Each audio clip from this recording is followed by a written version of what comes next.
The Seattle Sounders' brand new 2025 kit is here. Inspired by two traditional Southern Coast Salish weaving techniques, twilling and twinning. These techniques, passed down through generations, honor the resilience, deep-rooted ties, and creativity that define the cultural fabric of this region. The striking deep blue jersey will be worn by the Sounders for the next 2 seasons to honor the club's deep connection with the Puget Sound and shared responsibility as stewards of the greater Salish Sea watershed. Backing up that commitment, the Seattle Sounders will donate up to $50,000 to benefit community charities around the Puget Sound region. To get your very own Salish Sea kit, visit lobbingscorchers.com/kit. That's lobbingscorchers.com/KIT.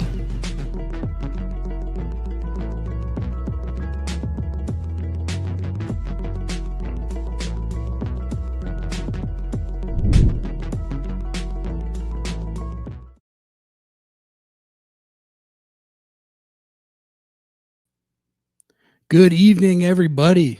Welcome in to another episode of Lobbing Scorchers Under the Lights.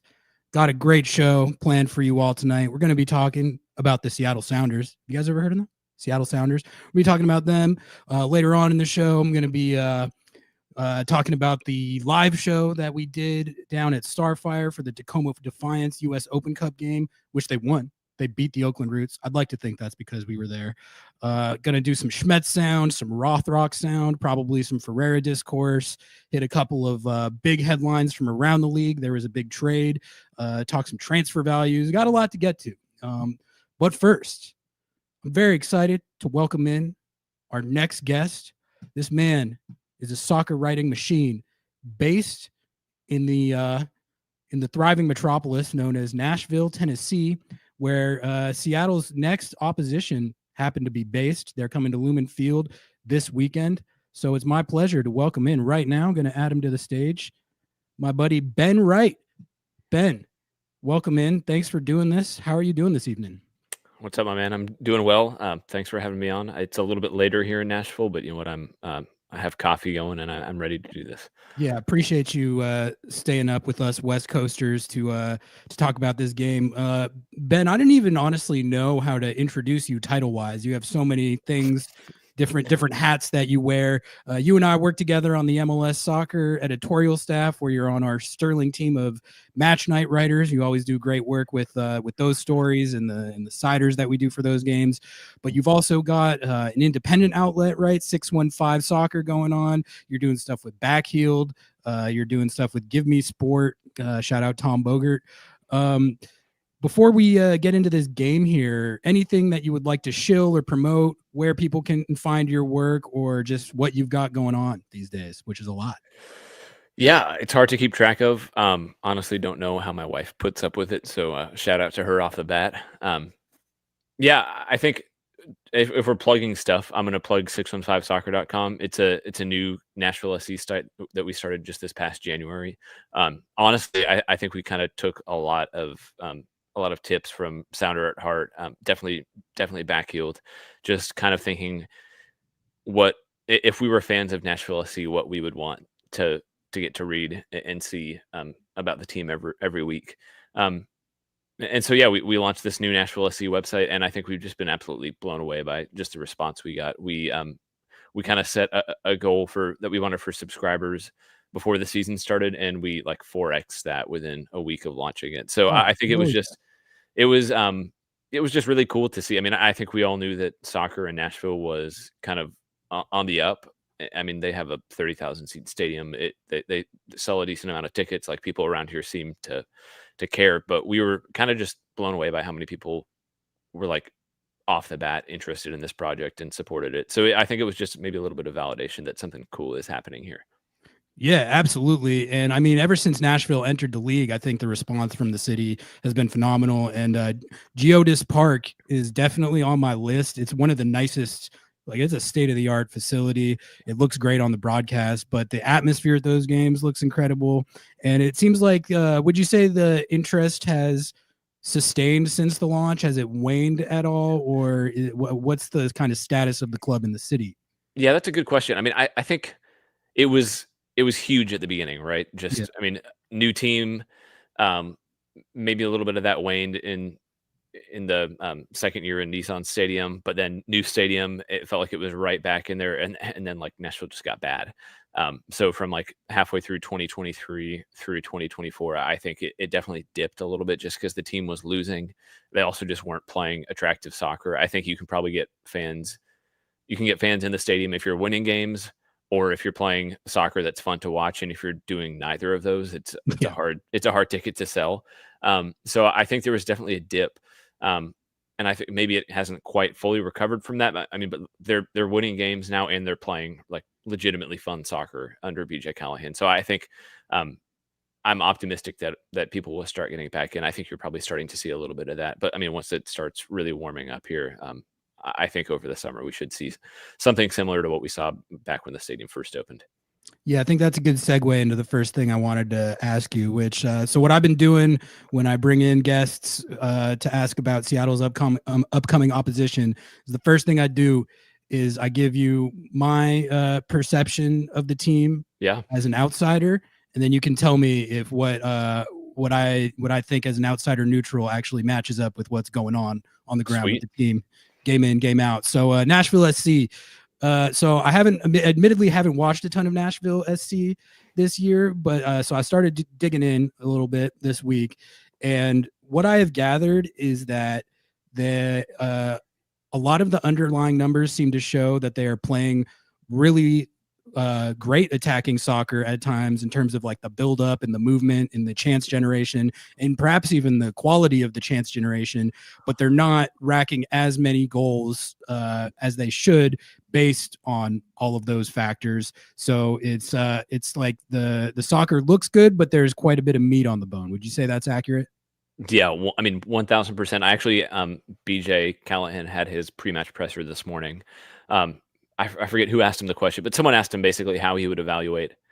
He said at the start of the season he wanted to get to score 50 goals at least. Like that was kind of a benchmark, and I think he had some kind of historical data about how if you score 50 goals, you're pretty much guaranteed to make the playoffs. They're on track for that now. And someone asked him how he would evaluate the offense, and he said, I think, paraphrasing here, but I think we're playing well, but we've left a lot of chances on the table too. Like we're scoring goals, we're creating chances, but we can still take it up another level. And I think that's totally fair. I mean, they've missed a decent amount of penalties already this season. I think 3 penalties so far that they've missed. So just that should be more goals, but they're creating a ton from open play that they haven't quite found the finishing touch. Hani Mukhtar has missed, I think, 2 shots from like within the 6-yard box. One of them hit the post from kind of point blank range. It's the kind of chances that you would expect them to bury pretty consistently, and it's just not quite there, which would probably be concerning if they were losing games, but they're still managing to get results even with these missed chances. And I think I'm optimistic that things will start clicking, and if they keep creating this level of chances, then more goals will start coming. But it's been, I mean, I think 19 games under BJ Callahan, which isn't that long, and I think he's already turned things around pretty significantly in his first year. So I think it's been a lot better. It's gotten a lot better, a lot quicker than I certainly expected. Yeah, I mean, I found it concerning from a Seattle perspective to kind of see how well they've been playing in attack, because usually when you're generating chances at the clip they seem to be and you're not finishing them, that's the type of stuff that tends to even out. I mean, God knows the Seattle Sounders have done enough XG merchanting over the last year or so, but it seems like that's sort of the situation they've been in. But they are playing well. That kind of leads into the next thing I wanted to talk about, which is my other perception of Nashville, really since they came into the league, is that it's been a bit of Hani Mukhtar or bust. Under Gary Smith, the game plan seemed to be, all right, give the ball to number 10 and just kind of let him do some cool stuff, and he'll score some goals and get the assists. And then, but that's it. Like if he is having an off game, or if he's injured, or if he has to rotate out, nothing. Like there's no plan B. There's no like alternative way to generate offense. And to me, looking at how Nashville has started this year, it seems like BJ has kind of figured out how to make the attack more multifaceted and not just only Hani Mukhtar. Is that something that you've observed, or how has the team evolved into being more multifaceted? Yeah, I think they're probably still evolving a little bit to be more multifaceted. I think Hani is still like insanely important.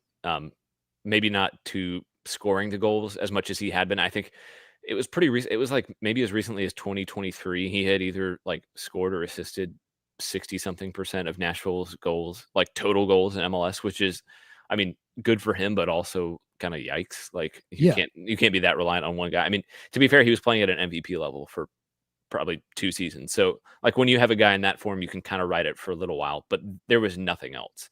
I think last year they no, 2023. I'm getting my years mixed up. He scored like 16 goals or something like that, and the next closest guy was at around 5. So I mean, there was just a pretty huge drop off, and they've been very reliant on him. I think they're still pretty reliant on him, but it's not so much to like score the goal, but he's turned into more of a playmaker for them. He'll kind of drop into pockets underneath Sam Surridge and get the ball, move it out to one of the wingers, and he's kind of playing the pass before the pass a little bit more than we've seen from him. So I think it's a little bit of a different role. They're not, maybe they don't live and die by Hani scoring like they used to, but I think he's still like, I mean, he's a DP, so he's important, but I think he's just a pretty massive part of this team still. Yeah, yeah. I mean, he's one of the most talented players in the league, and really, like you said, there was like a 2-year stretch there where it was just electric every time he was on the ball, and the output was staggering. I mean, he was up there with any of the best players in the league that you want to name over that time period. The Lucho Acostas, maybe the Carlos Velas. Name them. Hani Mukhtar was up there with the best of them. If not the best definitely for periods of time. I remember another storyline with Nashville SC for quite some time was, there's the reliance on Hani Mukhtar, and then the extension of that was they need a DP number 9, and that's what's missing from this roster. If they get that, that's going to unlock a lot more because Hani Mukhtar is going to have someone to like play off of and give his service to. And so that seemed to be like the main thing that everyone was kind of pining for the team to do. They go out and they get Sam Surridge. My impression of Sam Surridge was that it honestly wasn't going that well for a while. I feel like when he first got to the team, he was either not producing, injured, or both. But then it seems like kind of towards the back end of last year, he started to heat up a little bit, and then he's had a pretty good start to this year. How do you see the 1-2 with Hani Mukhtar and Sam Surridge progressing? And like, do you feel like it's at a point where Surridge is really providing that 1-2 punch in the way that he was supposed to when he first got to the club, but maybe hasn't consistently yet? Yeah, I think I don't know. It feels a little bit tough to like fully judge him. I think I thought he was really good last year with not much to work with. I think he scored 12 goals in all competitions or something like that. And I mean, the service was pretty limited, and I thought he did a pretty good job for what he had. But I mean, they paid 6 or 7 million for him. So I think expectations were like, he's going to come in and be kind of one of the close to the top end of strikers in MLS. And I don't think he's lived up to that. But like I was, shout out to American Soccer Analysis. I was looking at their XG tables, and I mean, he leads MLS in expected goals right now. I think there's 2 penalties in there, so that maybe shift things a little bit. But I mean, he's getting tons of chances in this Nashville team, and I think probably for he and Hani, they've gotten a lot of chances, and they just haven't been clinical yet. They've missed a lot of. I mean, they've missed shots that they should be scoring, but they've also, just the 2 of them have had like just a lot of misconnections in the penalty area. Like one of them will be wide open and the other will take a shot instead of passing it. And it just feels like they're both getting into really good spots, but they're leaving a lot on the table, kind of like what we talked about earlier. And their win against Real Salt Lake this last weekend, towards the end of the first half, there had been like 2 or 3 chances where one of them had the ball in the box and just missed the other one, or played the wrong pass, or took a shot from a bad angle instead of laying it off. Like 3 of those right before halftime. And the 2 of them were like literally screaming at each other, walking off the field, like pretty pissed off. I mean, like you see players kind of yelling at each other and that like in the heat of the moment, this felt like a little bit extra. And then at the very end of the game, Hani wins a penalty. He'd already missed 2 penalties this season. He sets the ball down like he's going to take it, and then at the last minute he hands it off to Sam Surridge. Sam Surridge scores, and then they hug, and it's like no one even remembers that. So I think it's the type of thing that like they are getting the ball in really good spots. They're not consistently finishing those, and I think they're probably feeling a little bit of frustration and maybe even pressure to start converting those. So yeah, I don't know. That was a very long-winded answer, and a long-winded way of saying I think they're getting into really good spots, and I think it's probably going to click at some point. But it's been really frustrating through the first 8 games because it does feel like they each should probably have 2 or 3 goals more than they do. They're XG merchanting. It's Sure, exactly what Seattle was doing for a lot of last year, where it was so frustrating every week because they would drop points, they wouldn't take results. But I would always come out of the games being like, man, I swear they actually played like pretty good. I mean, the buildup was good. The chance generation wasn't bad. They just like couldn't finish to save their lives. That sounds like a similar idea. 100%. I mean, like so they beat RSL. Then before that, they had consecutive losses to Cincinnati and to Charlotte. They outplayed. I mean, I thought they outplayed Cincinnati pretty consistently. They probably should have scored 2 or 3 goals. They gave up a penalty kick in stoppage time and lost 2-1. Then they went to Charlotte, and I think they played maybe their best half ever under BJ Callahan in the first half. I mean, they outshot Charlotte. I mean, you guys played Charlotte earlier. Elite defensive team. Nashville outshot them, I think 7-0. Went into halftime up 1-0. They probably should have scored 3 or 4 goals, and then eventually collapsed in the second half stoppage time. So coming into last week, and they had lost 2 games against good teams, and I think it was weird because I was maybe more optimistic after the 2 losses than I was before them, just because I'm like, I mean, result wasn't great, but Nashville had outplayed 2 of the better teams in the Eastern Conference. So yeah, I don't know. Maybe the performances haven't quite matched up with the results. But I think just by the eye test and even by the underlying numbers, I think Nashville are playing really well. Yeah, that's the exact impression that I got from even looking into it a little bit. I could tell right away that the results haven't been matching up with how well they've been playing. I did want to ask you about BJ Callahan because this was an interesting hire. The discourse around BJ Callahan when he took over as interim coach of the U.S. men's national team, I thought was funny because they legitimately, that's the best that team has looked in the last probably 5 years when BJ Callahan was the interim head coach. And at the time, people were like, oh, BJ Callahan, he figured it out. He's got this team doing stuff that Berhalter never could. Yeah. And I just was always like, all right, he was on the staff.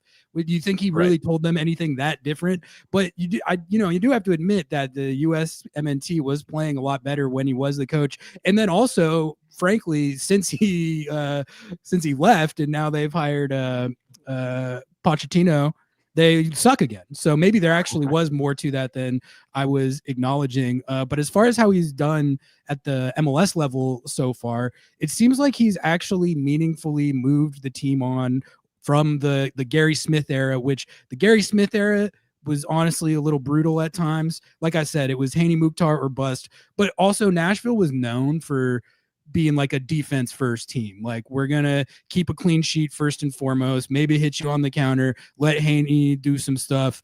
But really, like, Gary Smith ball, I feel like was defensive and conservative, not that entertaining always. And basically what you're describing and what I've looked into and seen is that BJ has them playing like attractive, entertaining soccer in a way that the Gary Smith teams, they just didn't really do that much.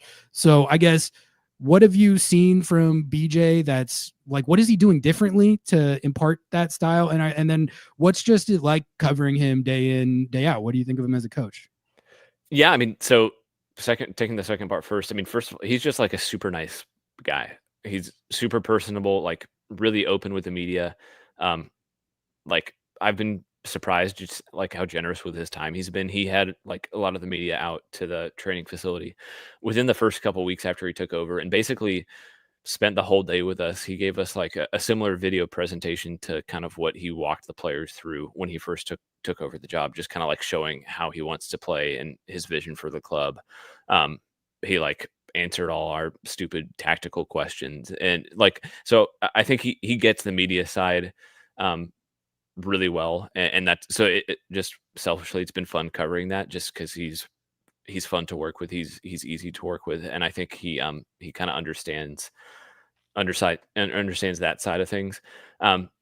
Just on the field, he's insanely detail oriented. And I had talked to some people around the league when they first made the hire, and they were like, the first thing that everybody said was he's detail oriented and maybe the hardest working guy in MLS. And I think that's definitely kind of proven to be true. Just seeing him in Nashville, he like every player knows exactly what they're supposed to be doing at every time. They all have like very specific, not just roles, but like roles within each sequence of play. And so he has everything drilled out really well.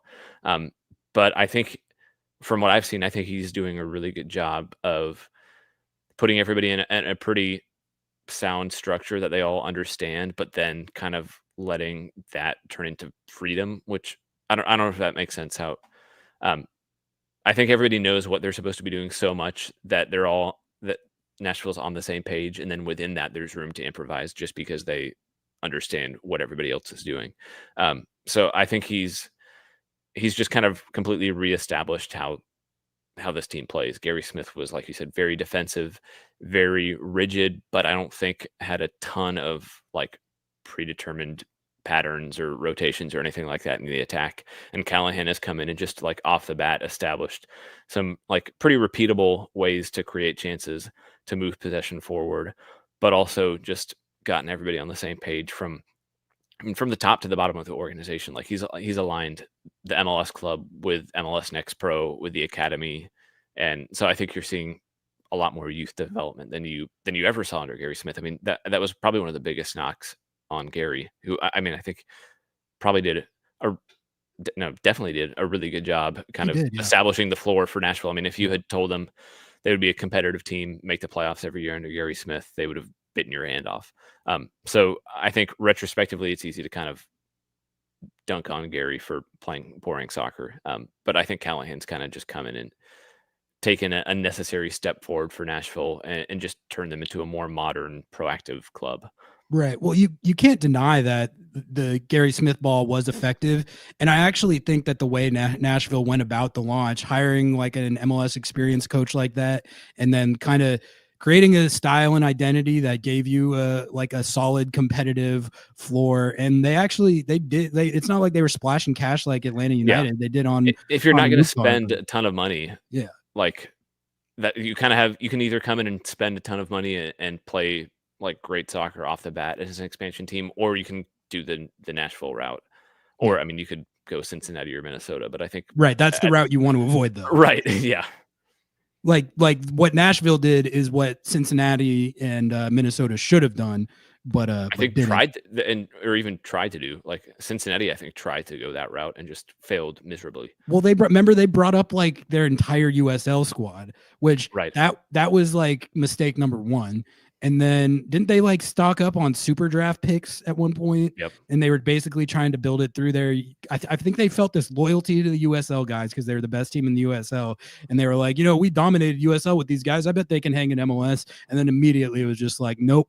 And then that launch and season was a disaster. It took them years to get out of that. So like what Nashville, unless you got LAFC or Atlanta money, what Nashville did is kind of what you got to do. And I think you're right that it seems like BJ Callahan is sort of like imparting the next step of the evolution, which is, okay, you're competitive. You're one of the good teams in the league. Now go try and be great. Go try and be a team that actually can dominate, can like play attractive soccer, score a bunch of goals. So it seems like that's what they're in the process of trying to do right now. And it seems like it's kind of working, like, in finishing woes aside, like the soccer that they're playing is just much better from an entertainment and aesthetic perspective than it was under Gary Smith. And it's really like not a knock on Gary Smith. Like he did what he was supposed to do and it was quite effective. So totally. And I don't think it was, I don't know if Gary Smith was ever supposed to have been the manager as long as he was. I think he kind of became a victim of his own success in a way. Cause like, I think he was very much supposed to be the transitional manager to kind of get Nashville into MLS and kind of build the foundation. And then he kept winning and kept getting into the playoffs, and Hani Mukhtar won MVP. And it's like, okay, you kind of got to keep rolling with this. And it worked until it didn't. But yeah, I think they just, like, even just from a youth development perspective, Gary hardly played any players under the age of 23. Maybe in the first year or so when they kind of had to play the super draft guys just because they're an expansion team and didn't have anybody else. But then it kind of just dropped off. And like Mike Jacobs, their CSO has, I mean, he's pointed like, you can't be a successful club in MLS at this point and not play young players when everybody else in the league is like creating and developing and playing their own talent. Like, you're at a pretty massive disadvantage if you're not doing that. And so I think even I would put it almost parallel to the results on the field. I think Callahan was brought in large part just because he came through Philadelphia's academy and has kind of that development background too. And so I think Nashville are kind of banking on him being able to take their development plan up a level as well.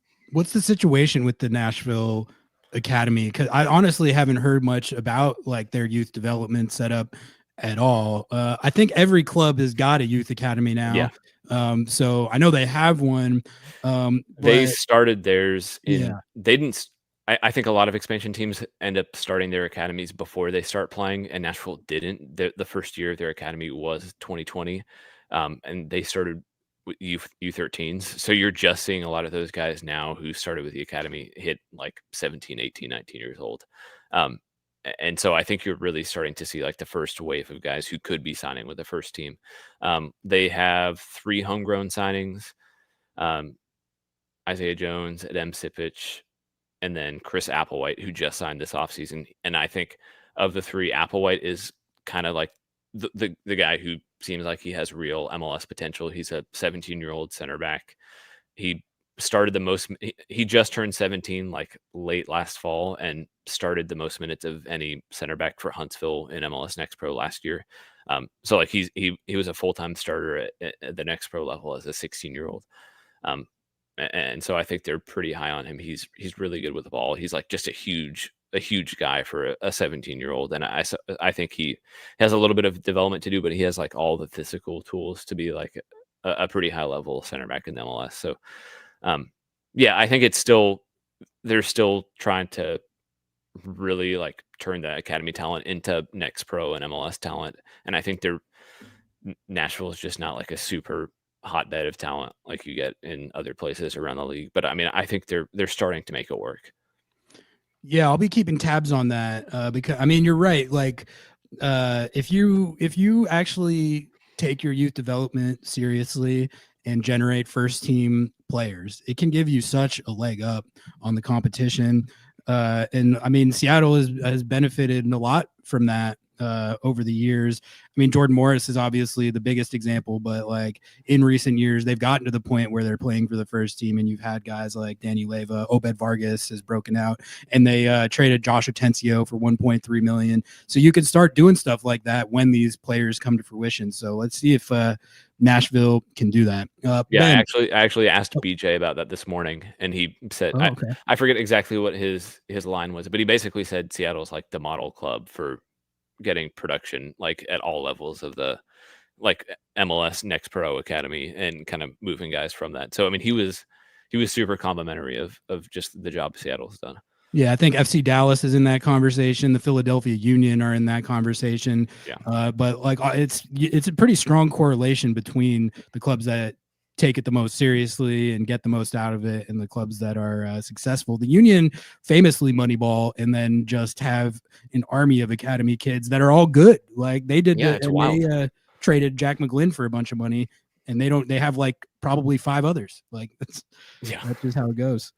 Ben, I wanted to ask if you had to name a non-Hani Mukhtar or Sam Surridge player for Nashville who like makes the team go, stirs the drink, like who has been one of the maybe unsung guys that people wouldn't know about in the early going that's sort of fueling the better ball that they've been playing to start the season? Yeah, so I think 2 kind of immediately come to mind. Eddie Taxeth is the first. I mean, you'll see on on Saturday. The dude is just everywhere. I think he's already run something like 64 miles this season through 8 games. He's like everywhere in midfield. He kind of reminds me of a younger Dax McCarty. He's kind of like the same build, like 5'7" type guy who's just like a terrier. He's all over the place, like doesn't ever back down from a challenge. I think he probably likes annoying the opposition almost as much as he likes scoring goals. There's so many, just our photographers have got so many pictures of him like after a foul, just kind of like laughing at the guy who he knocked over. Like he's immediately become a fan favorite, but he does all the kind of dirty work for them, but he's also like really quality on the ball. So I think he's kind of been a huge piece of the midfield, and just kind of the changes Callahan's made. I think Texas has been huge to that. And then they've just got a ton of attacking production from both fullback spots. Dan Lovitz, he's been with the team forever, but he has 3 assists and a goal already this year, and he's just been huge. And then Andy Nahar, who, I mean, everybody around MLS knows him. Yeah. But he came back from Honduras, and has just been massive for them on the right. And I think Nahar especially, I think everybody kind of knows that he's good with the ball. So it makes sense that he's kind of fit into this more possession-based approach. But Lovitz I don't know if he's reinvented his game or if he's playing in a system that probably, frankly, just fits him better now. But I think both of those guys have been huge. Yeah, I hadn't even thought about that, but Lovitz and Nahar might be the best like attacking fullback duo in the league right now. They got to be the most statistically productive when you put it together, or if not, they're near the top there. So I think that's something that Seattle people got to watch out for. Those guys they're gonna go, like they're gonna bomb forward, they're gonna get those crosses in, and they're gonna be on the attack. And I guess that's like a good segue into the game itself, because I mean that is how I would expect Nashville to play. But how are you sizing up this matchup as far as, when teams take road trips to Seattle, they very often consider 1 point successful. They very often sit behind the ball and hunker down, try to absorb pressure and just get out of there. And like obviously the best teams in the league, they can come in and they try and play their game no matter what. Like, how are you expecting Nashville to go into this game and approach it as far as, are they going to be happy if they could get a point here, knowing that the length of the road trip and the challenge of the environment and all that? Or are they going to be trying to just play the same BJ ball that they've been playing and really try and push for goals and push for the win? Yeah, I mean, I think you're probably always happy to draw on the road in MLS, especially. Yeah. So like a point would be a good result, I think. But like with that being said, I mean, BJ pretty explicitly said they're not going to change how they play on the road. I think he said that would be compromising our identity or something like that, which kind of like took me off guard for like how strong it was. But that's not like coach speak either. I think it's been backed up in how they've played on the road this year. I mean, apart from the who was it? The Red Bulls game, kind of at the start of the year, where they played a 19-year-old kid and a super draft pick in midfield, and they were just kind of caught off guard. Like they've been really good on the road, and I mean they beat Philadelphia on the road. They played Charlotte off the field in the first half, and I think probably would have come away with at least a point, maybe a win if Walker Zimmerman hadn't got a concussion. So like they don't really change how they play. So I don't think they're gonna go to Seattle and sit back. But I do think a team like Seattle can still punish them. I mean, they play really aggressively. They press really high. They do leave space in behind. So I mean, I don't think they're going to change that, but I do think there are ways that you can beat this team. It's going to be so interesting watching a Nashville team that's like proactive in the attack, other than just getting the ball to Hani Mukhtar. I don't know how it's been a little like there have been a couple of times where I'm like catching myself like wondering if this is actually Nashville. Like it's just so different. I think Matt Doyle in one of his columns said like they're one of the 5 most attractive teams to watch in MLS, and I did a double take. So yeah, it's definitely it's very different. Like this is not Nashville from even 2024. Like this is a completely different team. Yeah, no, I think that's clear. Ben, I just got a couple more from for you, and then I'll let you go. How is Walker Zimmerman? That was a scary injury that he took a couple weeks ago. Didn't he get bicycle kicked in the head? Isn't that what happened? Yeah, he cleared the ball right as Kerwin Vargas was going for the bike. Walker got there like a half second before and just caught the full boot in the face. It was a full boot. Yeah. Yeah, it was pretty bad. And like they never confirmed if he was knocked unconscious. And like I don't want to speculate on anything like that, but I mean it looked really bad on the field. I think he got treatment for like almost 10 minutes and then stretchered off in a neck brace. So yeah, like not great. And obviously like number one concern is just for his long-term health. I mean, he's a wife and kids, so Yeah. like you got to worry about them too. BJ said he's still in concussion protocol, and he like didn't commit to if he was going to play or not this weekend. Like you have to think if he's still in concussion protocol, it's probably not great, especially since he hasn't trained for 2 weeks. Like even if he gets through, it's probably unlikely that he plays. But it sounds like they're not super worried about long-term effects, but they're definitely playing it safe. And I mean, you have to play it safe with that kind of injury. How has the defense been holding up without him? Would you say that it's been more error prone, or they're giving up more chances, conceding more goals, or anything like that, or have they stayed afloat decently well? Yeah, maybe. I mean, maybe a bit of a small sample size because it's really been a game and a half, less than that actually. I mean, the last 20 minutes of Charlotte and then this Real Salt Lake game, and I think against Charlotte they were just, you could tell that it just threw them off. I think probably like the emotional stuff too, like seeing a guy kicked in the face and then having to keep playing soccer can't be easy. But they looked really good against RSL. Jason Palacios came in and started for Zimmerman. I don't think anybody really knew what to expect from him. I mean, to be honest, I had never even heard of him before Nashville signed him. He's a 30-year-old Colombian center back. He had like 250 appearances in the Colombian top divisions. So I think was a bit of a wild card, and he came in and was awesome against RSL and looked like he could push for starting minutes once Zimmerman comes back. So I'm interested to see how he does in a very different environment this Saturday, but he looks like the real deal. Ben, that is all I had for you. Thank you so much for staying up late, joining us here tonight. Really appreciate the time. I asked you at the top, but for anyone who might have joined late, if you want to go ahead and shill any 615, any of the work that you're doing, where can people find your work? Anything you're working on right now? Yeah, 615soccer.com. You spell it out. It's not the numbers. You can find all of my Nashville coverage there. Joe Lowry and I have a power ranking / analysis column we do every week where we kind of break down all 30 MLS teams at Backfield, and that's just a ton of fun.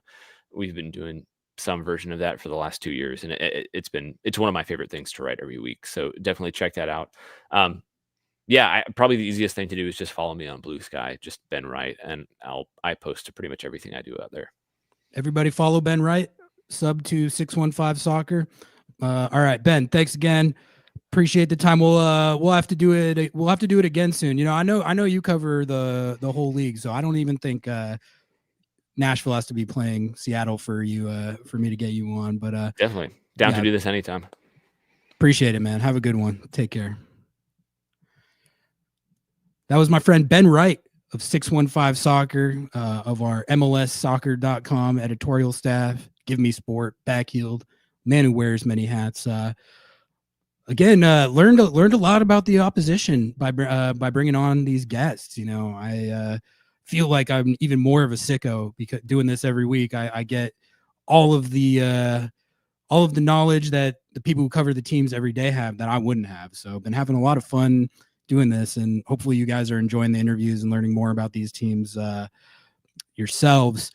I would say my main takeaway from that interview is that my perception that Nashville have been playing better than their results is quite accurate. And this is going to be a hard game. This team is playing really good ball. And it's not like you used to be able to go into a game against Nashville SC and it would be like, all right, I mean, they're probably not going to score more than one goal. Maybe Haney Mukhtar will explode and get two, but really he's going to get one if any, and then that's their whole team. That's not them anymore.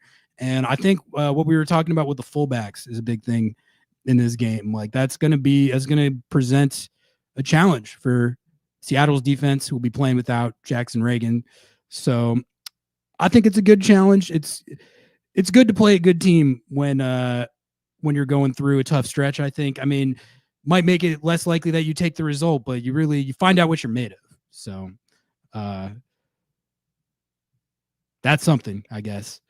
All right. Okay. I wanted to moving on. I wanted to talk about the Tacoma Defiance match, actually, and talk about Noah and I's live show that we did down there. First of all, appreciate everyone who came up and said hi.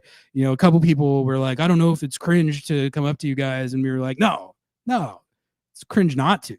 It's always fun, like meeting you guys, interacting with you in the real world. And the show went really well.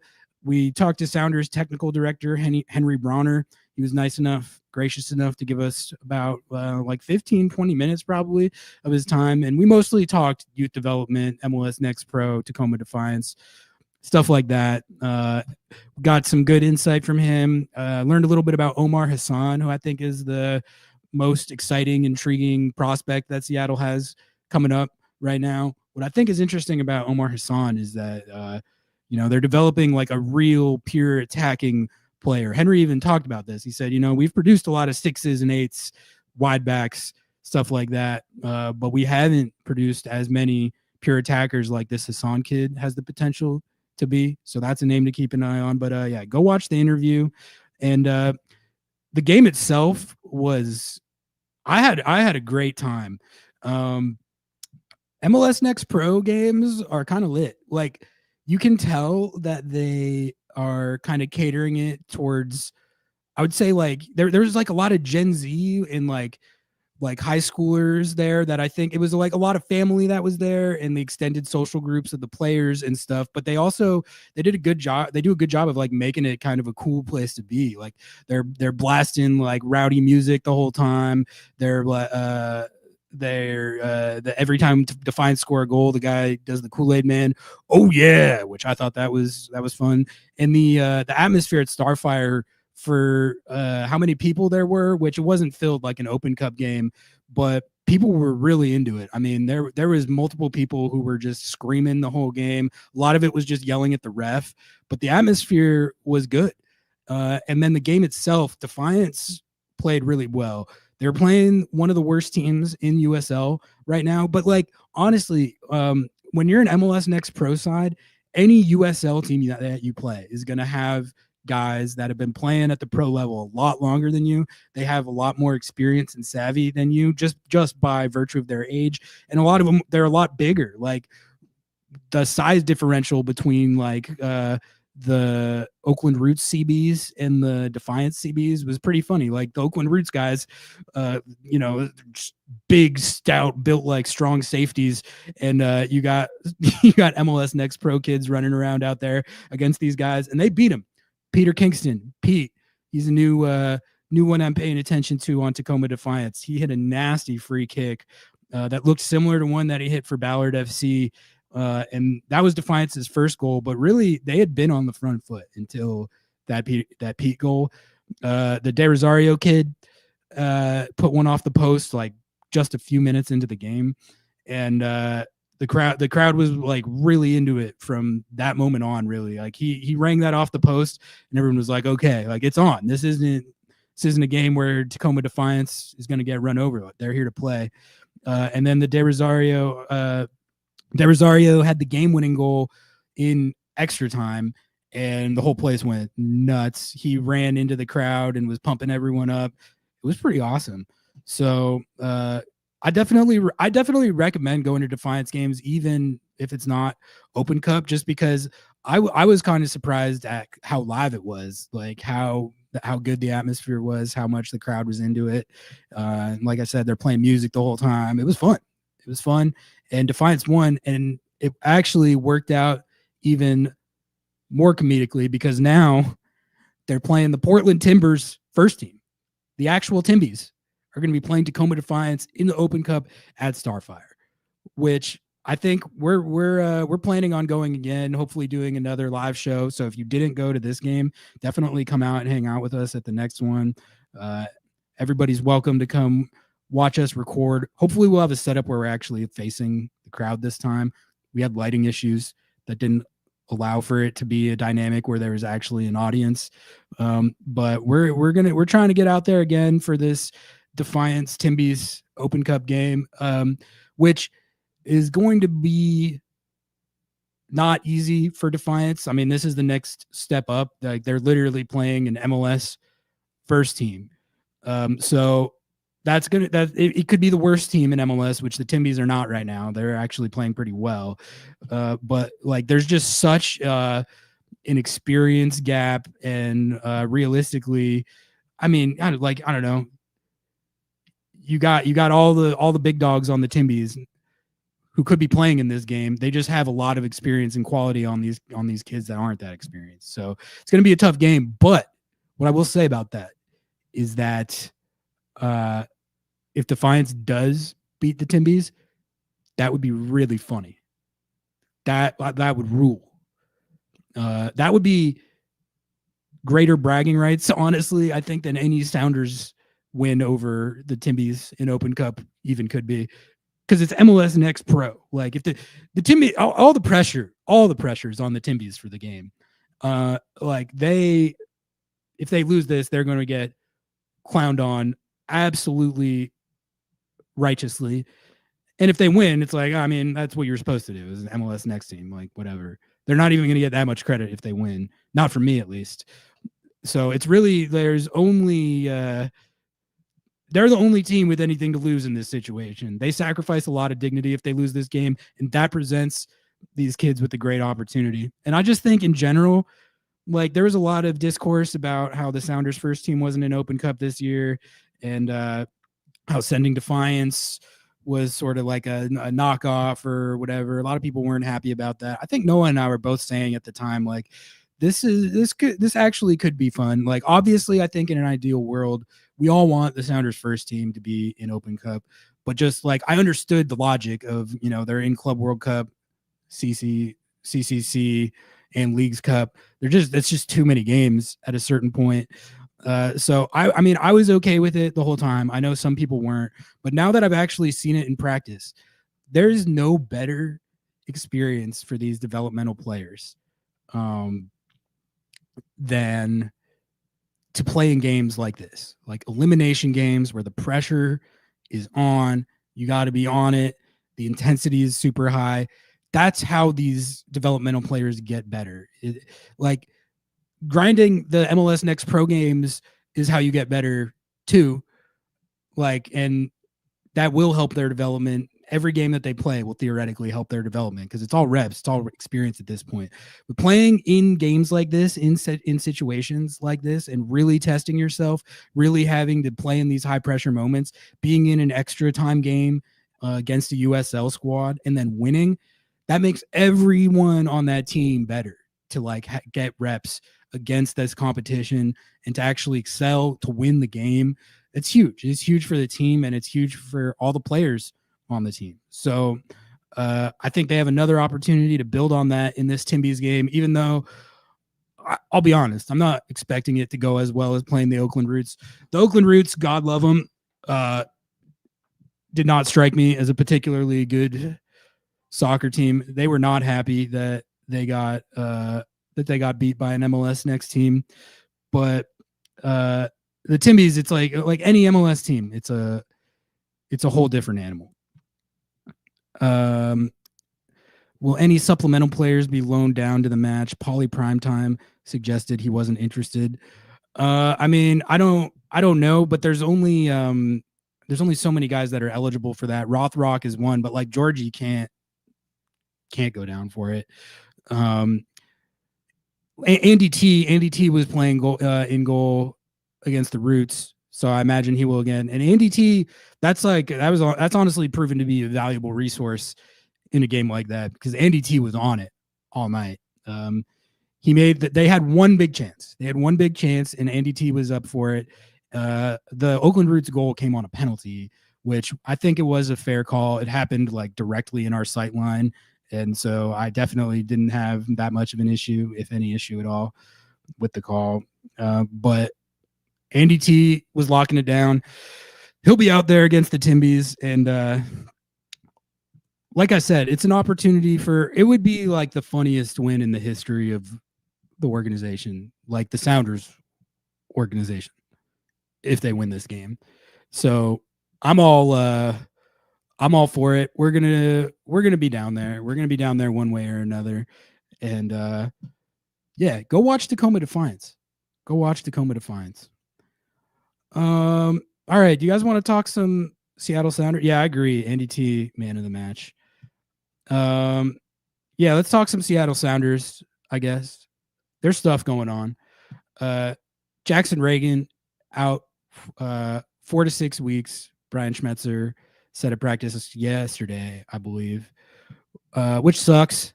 Hope Jackson has a swift, speedy recovery. But Kim Keehee, I thought, looked pretty good deputizing in the last game. So we'll see if they can stay afloat without Jackson. But I did have an agenda that I wanted to push on that, which is like Schmetz was talking about. I'm going to play the Schmetz sound in a second, but they're talking about the replacements, Kim Keehee, John Bell, Stu Hawks. Where's Stu Hawks? You got to let him play at some point. You got to let him play. I don't get why that's not even like a possibility. They've been high on him internally for years and years, and then now they won't play him.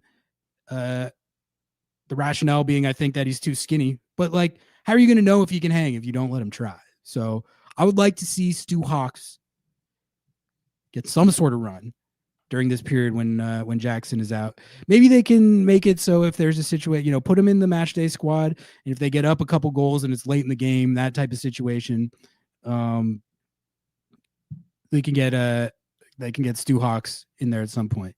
I know he's got Open Cup obligations with Defiance right now, but Jackson's out 4 to 6 weeks. Like, there'll be an opportunity to get him some run if they want to, but doesn't seem like they're going to. At least Schmetz didn't mention that name. So anyway, I wanted to throw that out there just because I want to see what he's got.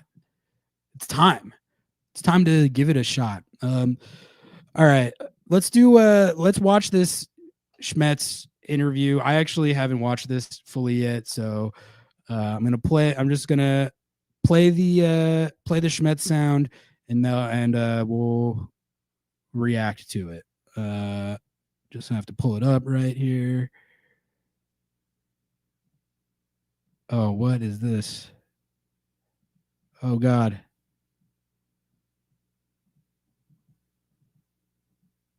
There we go. Sorry about that. It was giving me a hard time. Ryan, you look like one person wasn't out there. Jackson Reagan, can you give an update? And then look like you had a full complement of players. 4 to 6 weeks. Hamstring injury. Other players, Everybody else out there. What do you I heard Christian yesterday just talk about this time your team was able to get the ball forward. What did you see in terms of that, being on the front foot? I don't know if it was being on the front foot. You're talking about the Dallas game. I mean, they played well enough to win. There's still room for improvement, but the stuff we saw about two pivots playing together, playing a movement ahead of the ball, all those little details, that was better. Was Paul's passing, because it was his pass that went to Alex, then that went to Pedro. Is his vision continue to improve, or? Yeah, they're all working on their vision. We've made a point of it the last couple of weeks to revisit that. Mid-range strikes seem to be a good resource. It seemed to work. Is that something you're doing more of, or was it just what Dallas was giving you guys? I think it's what Dallas was giving the guys, what they see in front of them. Sometimes games manifest themselves like that. Pedro in training had hit a couple of good long-range shots prior to the game, so I think he was feeling confident. Christian's left-footed strike was good. We're doing a little bit more training of that. But, it was probably just a combination of both those two things. Kimki, he came in, he seemed to do a good job. What have you seen out of him in that time as well as this couple of days today? Good. His English is getting better. I appreciate his tutor and getting a hold of the English language, and he's actually communicating on the field with his teammates. So that little bit of leadership from a veteran player certainly is good. But he was clean on the ball, and the first tackle, his first duel, his first interaction was good. Jackson is obviously a very good passer. Would Kim kind of be able to still fill that kind of sweeper role, or how do you? Well, someone has to do it. I mean, we've had Jonathan Bell do it when Jackson was out. Kim Ki-hee will get a chance. Jackson's calling card is, his ability to make the right pass, not just the technical piece of the pass, but also the decision-making. So we'll miss him. But Kim will step in, do a good job. Jonathan Bell can step in, do a good job.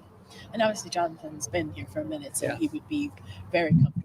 Kim getting one game, is that, putting more, do you think that he's comfortable Ready? enough to pull out on here? Yeah. He looked pretty good at training today. Ryan Kent's another one that, we're looking at. How have you seen him, integrating this week and getting ready for this upcoming match? Good. Training's a little different. He was training in the gym and on his own, and, last 6 months have been tough on him. I see a player, I listen, and he's happy to be back on the grass. But that's going to take some time. I'm going to manage some expectations here. He hasn't played a significant amount of games in the last couple of years. And so for him to get back up to where he was, like he was at Rangers and all the highlights that we see, it's going to take him a bit. But he's working hard and integrating with his teammates as far as, the social aspect, talking, interacting. And then the soccer is going to come because he's a talented player. Ryan, the chemistry of Obed and Christian, there's a play here where Christian was up there. He got beat. Obed came back. Just defensively, can you just talk about the importance of that? I know we talk about offense. They both cover a lot of ground, and they're smart. They're smart tactically. So that on the defensive side of things gives them an advantage. They cover a lot of ground. They see things. They cover for each other. It's been a good partnership. There's one play in practice where the ball was on the other side, and you talked to Pedro about getting in that into a limb to slot over. We have to stay connected. Individual performances, you have to get yourself right first, then you work in pairs. Obed and Christian, Kalani and Pedro, or Alex and Pedro, number 10 and the number 9. Then you go to the back 4 as a bigger group, or a back 5 is a bigger group. The attacking front 4, pretty soon you have a team. But you have to start with yourself first, get yourself right, and then, work with your teammates.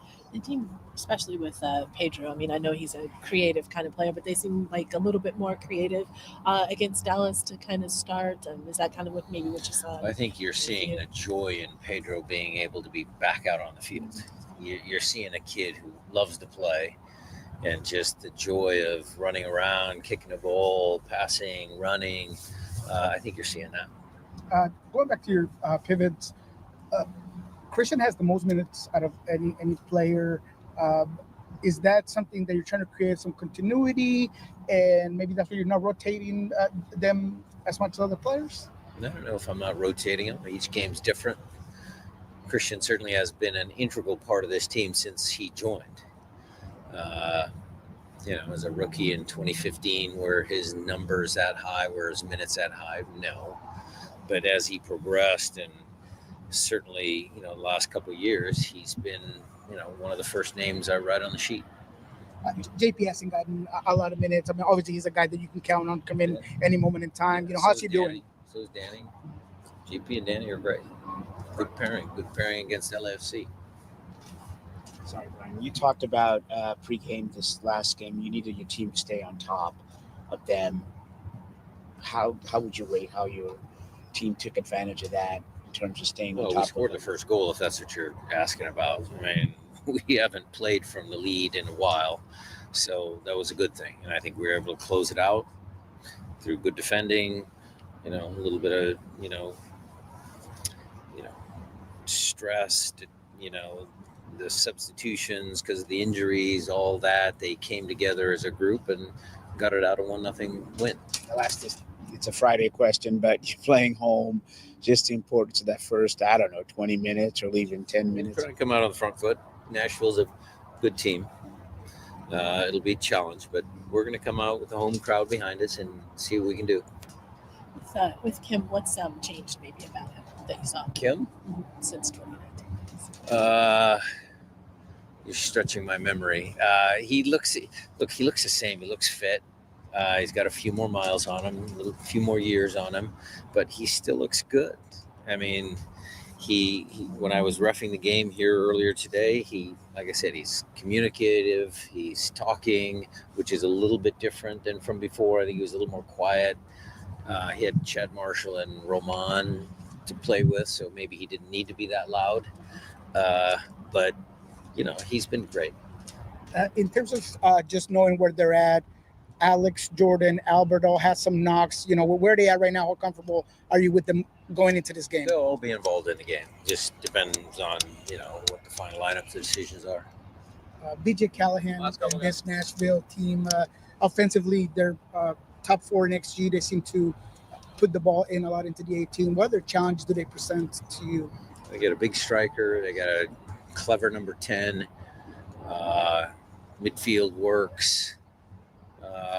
He's done a good job.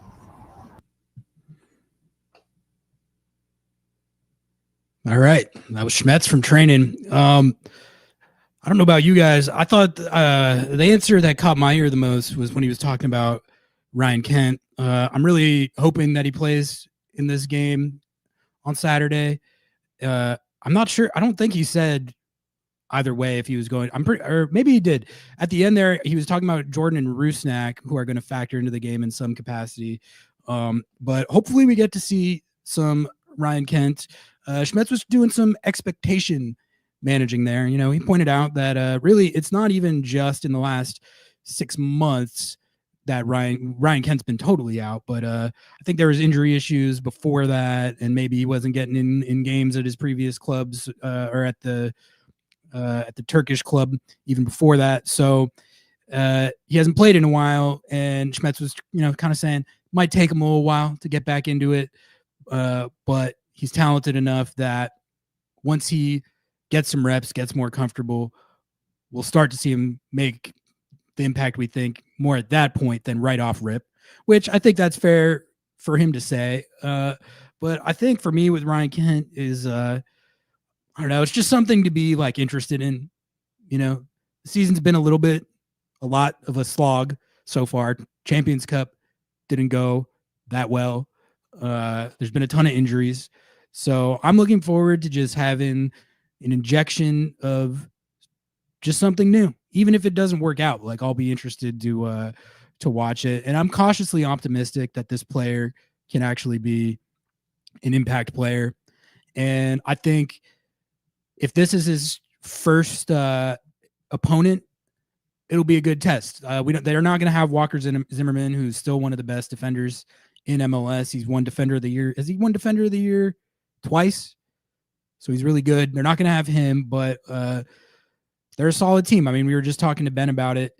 They are, and Nico brought it up when he was asking Schmetz that last question. Like, they're top 4 in XG. They're going to get their looks. That's sort of how I feel about this right now. Like, I would be kind of surprised if Seattle keeps a clean sheet, just because any team that's racking XG like that, like, they're going to get their chances. They're not finishing well right now. So maybe that continues into this game, but finishing stuff like that, it tends to even out at some point. So hopefully it won't be this game where it does, but it's sort of, when you're playing a team like this that's playing well but not finishing, you kind of feel like the dam could break at any moment. So that was my biggest takeaway from what Schmetz had to say, other than obviously the Jackson Reagan injury, and then also him saying that Jordan and Rusnak. Am I bugging? I'm pretty sure he said Jordan and Rusnak are gonna play in some capacity at the end there. So I think that's another thing to look forward to. Is, I mean, it seems like this team is a little dangerously dependent on Jordan Morris. That seems to be the situation right now, because Ferreira at the 9 hasn't worked, and Moose at the 9 has been a lot better as far as how the whole attack is functioning, but he hasn't been finishing well this season. He did get a goal in the last game though, but it's really, and like also it's about how they play. Like, I think they might have underestimated like how much of a change there's going to have to be between when Jordan's on the field and when it's Ferreira or Moose. Like, you have to play way differently. And I think there was too many, if I had to attribute the rough start to the season to, I mean, there's a lot of factors that go into it, but one of them is that with Jordan injured, they haven't like adapted well enough to that. So that could be a segue into a Ferreira discourse, which we'll do that at some point. That seemed to be the okay, all available. All right. Oh, I did want to hit this this comment from chat. You can't convince me that the number of hamstring injuries we have every year is normal. I never know what to make of this issue, because I totally understand the like hamstring FC storylines, but I'm not sure how much of that is like they actually have an above average amount of injuries, or the team, like, or if it just feels like that the team you follow the most, it always feels like they have the most injuries, because soccer is a sport where you're running a lot and you're going to have a lot. Like, literally there's like a set amount of muscle injuries that are just kind of baked into the sport because of how much running that you do.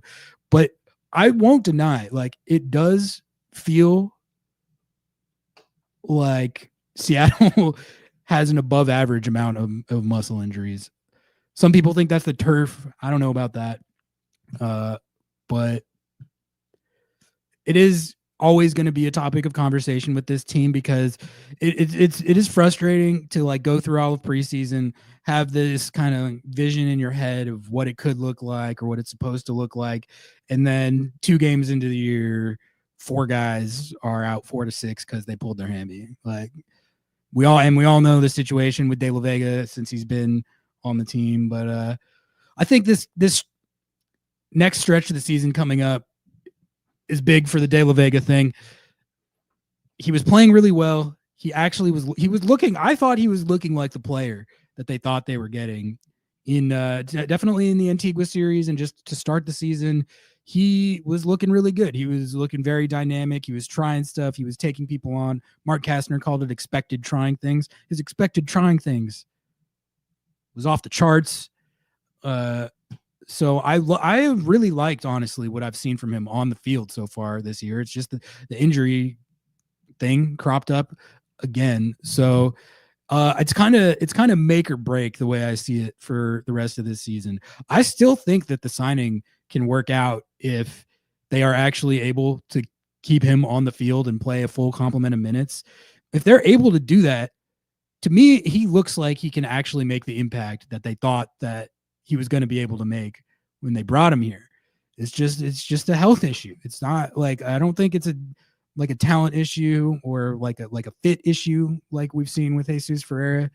They just got to keep him on the field because like I said this before, but like a signing busting because of injury is different than a signing busting because of like talent or fit or anything like that. But at the end of the day, if it busts because of injury, it still busts. Like, that's reality. So I think the whole situation is kind of towing that line, and they got to do whatever is possible to keep that guy on the field, because that's going to be huge for the ceiling of the team. And I have, again, no doubt in my mind that with reasonable health of both Pedro de la Vega and Jordan Morris, this team can compete and can contend, but that seems to be an open question. built our team around an injury-prone Jordan Morris. We have no like-for-like backup. Hope he can keep last season's durability, but it's not looking good. I mean, I don't know if I would describe him as injury-prone, like outside, like he did his ACL twice, but he's not a guy who is always pulling his, like, it's not like a De La Vega situation. Like he did his ACL twice, and he's had a couple muscle injuries, but I don't know if it's anything above average. I think what happened was he was kind of getting run into the ground early this season. He was playing all 90 of every game, even if it was on short rest, like no matter what. Like, and I think Schmetz even at one point acknowledged this. Like, yeah, I probably was riding him too much. And I think we were even talking about it at the time. Like, it's like, can you really just play him every single minute of every single game every week? I'm pretty sure that doesn't work. I think that's why he got hurt. Like, honestly, that's what it looked like to me. Like when that injury happened, it was like a result of just it just gave out from overuse, you know? So I think I'm hopeful that if they just manage his minutes better than that, because they're gonna be juggling competitions, and there's gonna be games on short turnaround.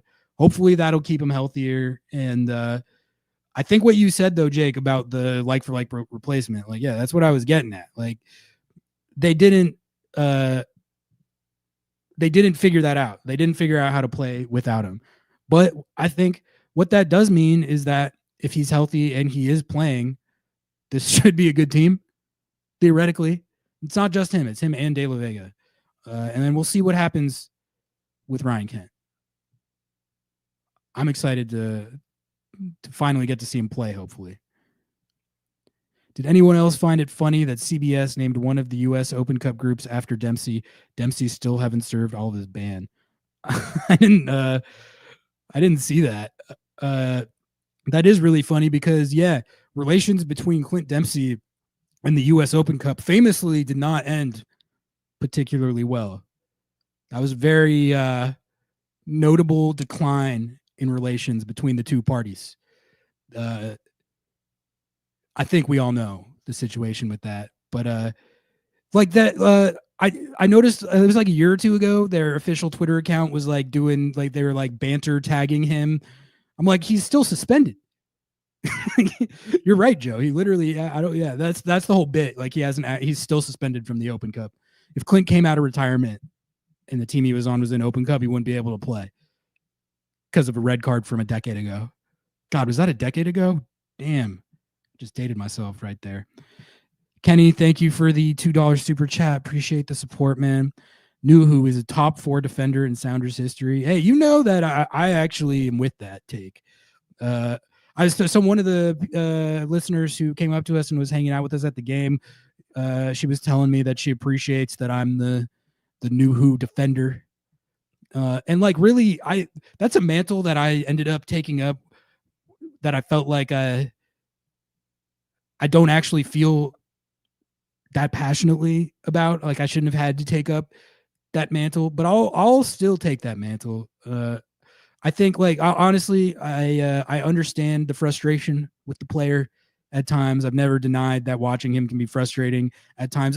My take on it is it's overblown. It's overblown. Like, pretty much he's a good defender, like, at playing defense. The critique of him as a two-way player couldn't be more valid, but I think that's just sort of the reality of the player that he developed into. Is he's a specialist. He's like Pat Beverly, kind of, you know. He's not going to score many buckets, but God damn it, you can put him on the other team's best player, and he's gonna compete his ass off. He's gonna hold his own, and I'll stand on that. I'll stand on that. Here, Kenny has his list here. Marshall, England, Ymar, Nuhu. Marshall is the MLS GOAT as far as CB goes. God, I do miss watching him play soccer sometimes. He was the peak Chad Marshall was when I first started covering the team. It was his first year on the team, actually. And I just got so used to watching flawless center back play. That guy never made mistakes. pretty much ever. Like, I'm sure if you went through his the tape of his career, you could find a fair amount. Any defender, you're going to be able to find some individual plays where they put a foot wrong. But Chad, like, it just barely ever happened. Like, I don't think I could count 5 just off the top of my head. I don't know if I can count any. Like, it's like it was funny because he wasn't known for being like a physical or like a guy who got into that many tackles, but it's like, yeah, because he doesn't have to. He's always in the right place every single time. The way he just lethal in the air, crushed his headers. He could take a header under duress and still place it, like make it a pass to a guy and start the attack. But like the best used passer with his head I've ever seen. So good at that. And then obviously very goal dangerous CB, like best CB in the air that I've covered in MLS. He spoiled us. Exactly. He spoiled us. Oh, we got people saying that that the new Who Has an Attacker stuff is actually overblown too. I like this. I thought I was kind of on an island with that stuff, to be honest. So I appreciate that there's like-minded folks on that. It's not a popular take. It's really not. Like, I dish that take and people are like, you suck. You don't know ball. Who's terrible. Okay. They should name Defender of the Year after Marshall. They should. They literally should. He's the only one to win it 3 times, unless Zimmerman did that. Did Zimmerman equal that? That's what I'm going to look up right now because I was trying to remember how many he won earlier. But there was a while where Chad was the only one to win it 3 times. Yeah, Zimmerman's won Defender of the Year twice. So Chad's definitely still the only one who's won it 3 times. And he's the best CB that's ever played in the league, man. Like, and there's been a lot of really good CBs to come to the league, obviously, from like overseas and stuff. Give me Chad Marshall over any of them. And he always hated talking about this. But the fact that he was never in the USMNT fold is just fucking stupid. The guys that they were bringing up at the time over him, like when he was in his prime, there's literally no way you can tell me that all those guys were like that. There was enough players that were above him in terms of talent that he shouldn't have been getting called in. Like, there's no way. There's no way. Like, Yamar's a good example of what I'm talking about with the spoiled thing, though, because Yamar's a great CB. Like, I love watching him play. He's one of the best defenders in the league. But, like, you can still go through his tape and find plenty of, like, individual errors, mistakes that led to goals or big chances, whatever. And that's not even a knock on him. That's just like any normal CB is going to have some of those. And Chad just didn't. He literally just didn't. And at the time, I took it for granted. I was like, oh, this just is what life is like. A CB that just never messes up ever. That is not. That is not what life is like. It was a sad day, man, when he retired. It really was. Jake's got his top 5 list. Let's look at this. Top 5 in no particular order. So this is Mount Rushmore +1. Ozzy Alonso, Nico, Dempsey, Chad Marshall, Raul.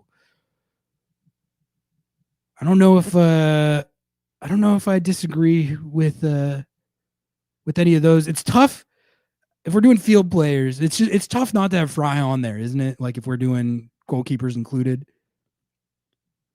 Like Casey Keller, honestly, might have a shout here as well. But like they literally, like the 16 MLS Cup, they don't win without Fry. And that was sort of like the trophy that set off the borderline dynasty that they went off to rattle off. And Fry's been there for all of it. MLS Cup MVP, best save in MLS Cup history. Basically won the Sounders their first MLS Cup. The fact that they won that 16 Cup, the further I get away from it, the more I'm like, that was one of the just ballsiest performances that the club has ever put out. And it was in a 0-0 draw that was just like a brutal game. But like, I was there. I've never felt cold like that. I went back there for the one that Seattle lost the next year, and it was equally cold. I don't understand how people live there. That is too cold. There's a threshold of cold that I can live with. I grew up in New Mexico, okay, which gets very cold. The desert climate is actually just like, a lot of people think that it's just super hot all the time. It's a common misconception. Desert climate is actually just like the most extreme of all conditions. So when it gets hot, it's like pushing 100, over 100. When it gets cold, it's down at 0, below 0. But that Toronto cold was built different. I've never felt anything like that before or since being there. And that was me just walking around layered up. Playing soccer in that is borderline inhumane. This is what we were kind of talking about the other night with this whole calendar switch idea. It's like, yeah, it'd be great schedule wise. It would help this issue the league always has with national team absences. But you'd be like Toronto, you would literally, this is what would happen, guys. That you would be playing like week in, week out. Toronto would be playing in that MLS Cup 2016-17 type weather. That's like what that you're contending with that. That's an issue. You can't do that. It's like a safety issue at a certain point. Like I remember thinking that both times I was in Toronto. I was like, low key, this could be dangerous from like a frostbite perspective. It's too cold. It shouldn't be allowed to be that cold as it is in Toronto. Frank McDonald is a good shout. I've interviewed him before for stories, and I had that same idea, and I kind of forgot about it. That's a good reminder. Gotta hit him up. Do some Sounders history lessons. That's the guy. Frank's the man. Pro schedule change, if for nothing else, to end this small piece of American exceptionalism. Yeah, no, that's I agree with that. Like I'm all for it in principle. I just like having been to Toronto. I don't ever want to go back there. Is anyone else at those? Like that shit was crazy. And like in the 2016 one, there was a play like 10 minutes into the game where Giovinco tried a shot from way outside the box and Roman Torres blocked it with his face. And it looked like that must have felt like getting hit in the face by a Giovinco shot with a rock. That's what it had to have felt like. Because the ball's freaking frozen. You're kicking around a solid ball of ice. And it hit him in the face going like 100 miles per hour. And Roman got his ass up, stayed in the game, and then hit the winning penalty. So at the 2016 game, so cold my beer was freezing. There should be a rule that if it's so cold that your beer is freezing, you don't play. It's ridiculous. Basically, if it gets that cold, you should have to have a roof on your stadium or you're not allowed to have a team. Like, shouldn't subject people to playing in that. It's one thing what Seattle does, subjecting everybody to playing in the rain. That's fine. Nothing. A little soccer in the rain never hurt anybody. Soccer in negative 10-degree wind chill, it's dangerous. Paul Rothrock also talked, and I wanted to play that sound, so we're going to do that right now. Give Paul Rothrock some shine. And then I was going to do a little Ferreira discourse because that was the hottest topic of discussion on Lobbing Scorchers kickoff the other day. And then there's a couple league-wide headlines I wanted to hit. So that'll be the rest of the show tonight. But let me just find this Paul Rothrock sound real quick because everyone knows that we're very pro Pauly Primetime on this show. So anytime he talks, I'm going to give him some shine. Let's hear from Paul Rothrock.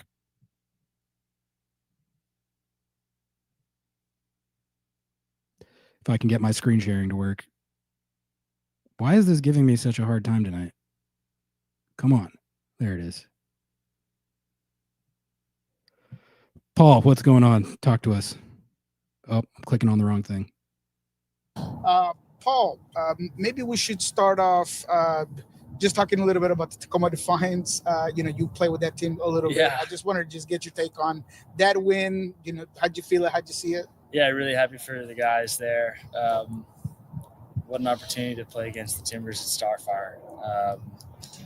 Really cool experience for them, and I'm excited for them, and they deserve it. I think they've shown a lot of character in some of these games, and it's been fun to watch all the new guys step up and fill the holes that different guys left. And there's a lot of talent on that team, and it's exciting to watch. And staying in games late has been kind of their MO, and that's cool to see from a second team, especially. It shows good culture, good coaching, and a lot of heart from the guys. So happy for them. You obviously are a crucial part of the first team, and you have been playing so many games. But is there a part of you that wants to also maybe help out that Tacoma Defiance team? I would say I'm a little envious that they're going to have playing that game. That's a really exciting game, and I'd be licking my chops playing a game like that. Would you be willing to ask though? Yeah. I don't know about that. I mean, depends on who we got. When is the game? What's the date of the game? It's the 6th, I think. Yeah, 6th or 7th. Don't know. Okay. Yeah, no, that's their earned opportunity, and those guys have put in a lot of work for that. I don't want to take that from them. Oh, great answer. Keep doing it, and I'd love to see them beat the Timbers at Starfire. Looking back at Dallas, just how do you evaluate the team performance in that win? Yeah, I think it was a gritty win. I think everyone kind of felt a different energy from the players and the staff that week. I think the losses this year are going to make us better. I think the loss at San Diego made us better. I think it helped us all, crumple up the paper a little bit, start on a blank page again, and go back to some basics. And I think everyone locked in a little bit more on that training week. And you could kind of just feel it. We were playing as a team. The shutout really speaks to that. And I thought a lot of people played, really solid. I think across the board, I can't say anyone had a below par performance. I think obviously there's still things to work on. We could have finished more chances. I had a couple moments I want back, but overall, great step in the right direction for us, and something to build on. In addition to everything you talked about with the kind of a different vibe last week, did it feel like there was a sense of urgency to get a win after what had happened the last couple weeks? Yeah, definitely. I think this is a big club with big expectations, and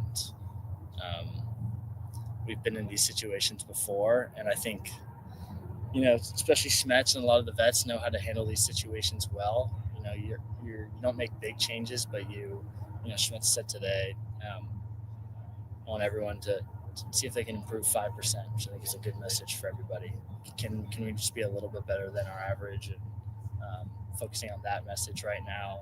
Not trying to do anything too crazy, not changing the whole playbook, but just asking a little bit more from everybody.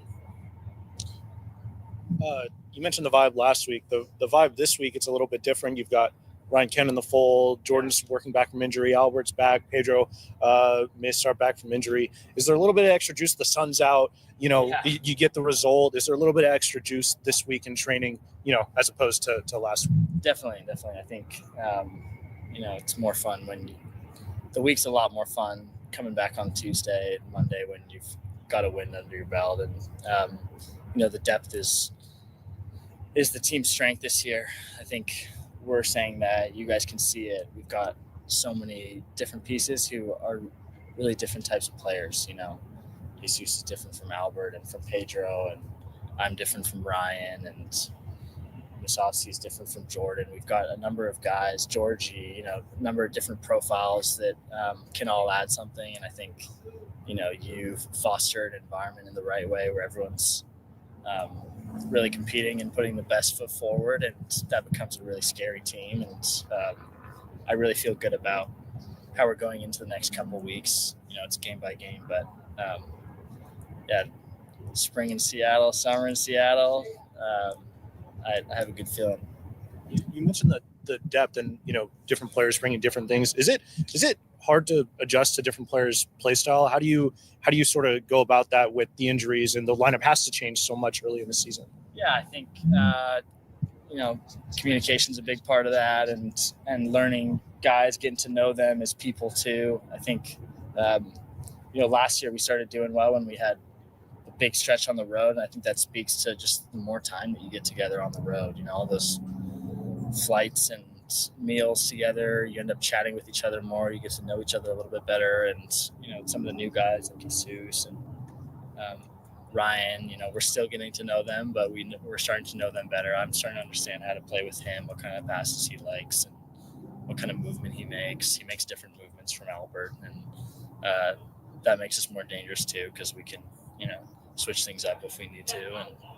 And home game, Nashville, different Nashville, by the way. Yeah. What do you have to do to keep this momentum of that win in Dallas?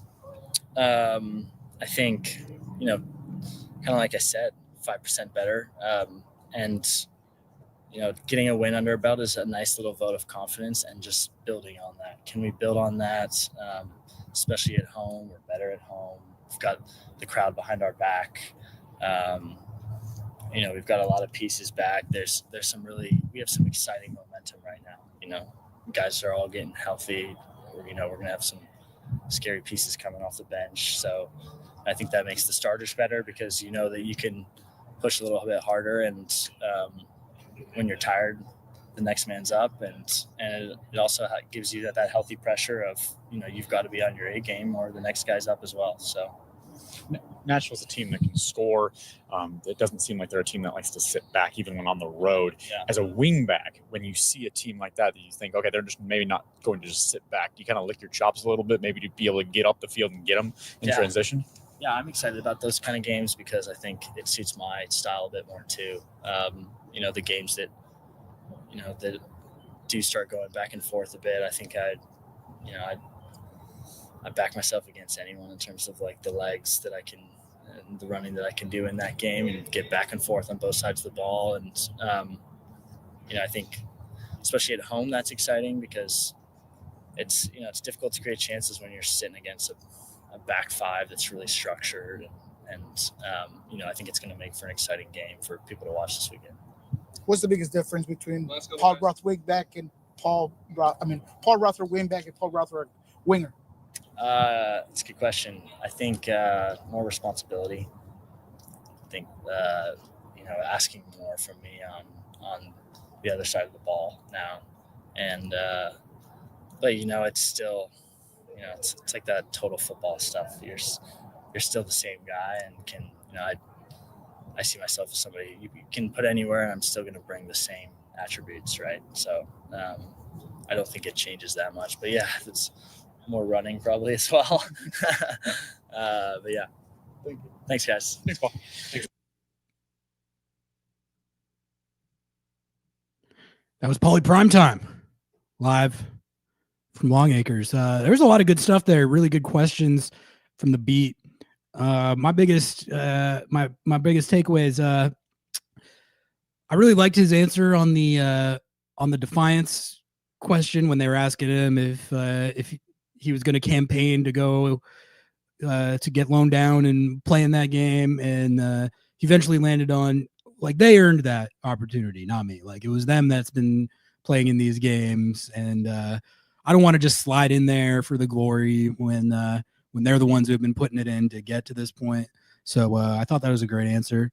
And I also thought it was interesting how he was talking about how they tried to kind of take the San Diego result and turn it into something positive, as far as, I think the analogy was like crumpling up the paper, locking back in, recalibrate, and really try and use it to get better. And he was saying that he thinks that they actually did that to good effect, and that was part of the impetus behind a good week of training leading up to the win that they got at FC Dallas. So we'll see if that sustains itself going forward here. But he was also talking about how they're They're getting healthier.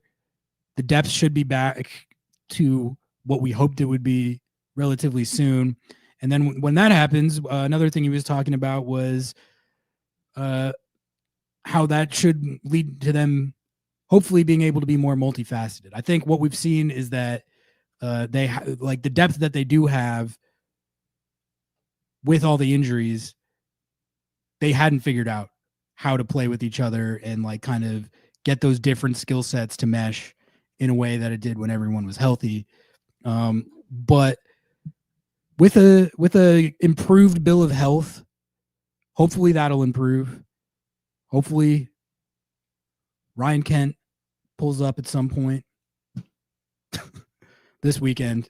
He's going to play. I think he's going to play this weekend. So I'm excited for the next few weeks here just to get Jordan back, get Ryan Kent in there, and hopefully they can start stacking some points and really like scoring some goals. Meaningfully turn this rough start to the season around. I think the FC Dallas win was a good start, but it only really matters if you actually do what Paul was talking about and build on that. All right. Feel free to drop any questions, topics, agendas, and grievances in chat if you want me to hit I'm going to stay on for a little bit here, but not all that much longer. So if there's anything you're dying to talk about, feel free to drop it in and I will try to get to it. I guess, yeah, let's do a little bit of Ferreira discourse, which Noah and I did a little bit at the live show, but I was getting into it with chat a little bit, Lobbing Scorchers kickoff, which is fine, by the way. Like Nico and I were both trying to be clear about this at the end of the episode, but we really don't mind spirited discussion or people disagreeing with us. And we certainly had a lot of people disagreeing with us, or maybe it was just me, I don't know, regarding the Ferreira stuff. Because, okay, I'll tell you guys what was happening. If anyone is here for Under the Lights that wasn't here for kickoff, I'll tell you what's happening. The Ferreira stuff was polarizing at the time because a lot of people didn't like the trade and a lot of people did like the trade. So it was polarizing at the time. And now that it's not started off super great, people are trying to victory lap, which, I think victory lapping on Matchday 9 is premature to begin with. But I'll tell you what's happening is they're victory lapping about predicting something that they did not predict. They did not. They're trying to take credit for it. They're trying to take credit for like, I knew that this Ferreira thing wasn't going to work all along because I have superior ball knowledge. I am the guru. I'm the soccer guru. And I knew that this tactical fit wasn't going to work the whole time. I was saying it the whole time. No, you weren't. Those were not the issues that people were bringing up at the time. If you're trying to say that those were the issues that people were bringing up at the time, like his schematic and positional fit, literally go find me like one comment on our YouTube videos, one tweet, skeet, or whatever. Literally find one where you were talking about that, and I'll eat my words. No one was talking about that stuff. And what happened was people were getting on me because I was interviewing Sam Hale, and he was saying that the positional stuff with Ferreira actually dates back to FC Dallas, which I did know like a little bit, but he was literally saying that the exact same conversations that we're having in Seattle about Ferreira were be taking place at FC Dallas for like towards the end of his time there. And I learned that live on the air, and I have no trouble admitting it. People were getting on me like, how could you not know that? Everyone knew that. I mean, not really. That's the other thing I think is funny about it. Like, to know that, you have to be as plugged into FC Dallas as like Sam Hale. If I'm not that plugged into FC Dallas, and I follow the whole league really closely, then I know for a fact that the people who were saying that in our chat, you don't follow the ins and outs of FC Dallas's tactical setup every week. Okay. You don't. You're victory lapping on something that you didn't know about. So that's number one. But like, I also here's my take on it. James, friend of the pod, calls in post game sometimes. He made a good point, I thought, about this, which I've acknowledged, but he was basically talking about how part of the sell of Ferreira was the idea that he could hit the ground running, right? Because he has experience in the league and with guys on this team. The idea was that he could hit the ground running and help this team in CCC. That was really a big part of it. I think Club World Cup has something to do with that too. But really part of why they signed Ferreira was like, we got CCC. This guy has experience in the league, a lot of experience in CONCACAF, has played with a lot of our players. He can probably help us in that tournament. That I think that was part of there. I mean, I think there's more to the rationale than just that, but that was part of the rationale. Is the adaptation process should theoretically be quicker. I was saying that at the time. I'm pretty sure the Sounders were talking about similar upshots to the arrival, and that part of it didn't pan out. Like, there's no question about that. It didn't. The CCC this year was a flop. It was a flop. They bombed out pretty hard. So, and Ferreira, like, clearly against Cruz Azul, like, the chemistry wasn't there for him to be effective in the way that I hoped, certainly. So James was saying that, like, in a way, it's like already a whiff of a signing because he didn't end up helping in CCC. I wouldn't go that far. I wouldn't go as far to say that it's already somewhat of a failure based on that, because I just think that there's still an outcome where if he gets more comfortable with the team, the chemistry gets there, he becomes a meaningful, needle-moving impact part of this team, scores goals, helps them contend for trophies. Maybe they win a trophy with him. If that outcome happens, which I think is possible, I know people are writing it off, but again, match day 9, like, even if you're positive that it's going to work out like it is right now, we at this juncture don't know that. If there's an outcome where he actually becomes an impact player on this team, helps the team contend for and win for trophies, which is still possible, then I think that it is still a good, successful signing, even with what happened with CCC. And I don't think that outcome is as outlandishly impossible as the victory lappers out there are making it. A lot of you are talking about it like it's over, like the season's over. It's already like it's terrible, like whatever. There's a lot of games left. I've followed this league, honestly, a lot, sometimes the Ferreira takes are cope, but this isn't cope. This is having covered a lot of these seasons now. The narratives fluctuate and change a lot, man, over the course of any given season. It is match day 9. It hasn't worked out yet. And it definitely, there's no denying that it flopped for CCC, and CCC as a whole was a flop. But there's a lot of goddamn games left. There's a lot of games left. And it's honestly, like, it's like anything, man. Like, the more reps you get with it, the more you run it, the more you practice it, the better that you get. So I would honestly be surprised if it stays like it has been going forward all season.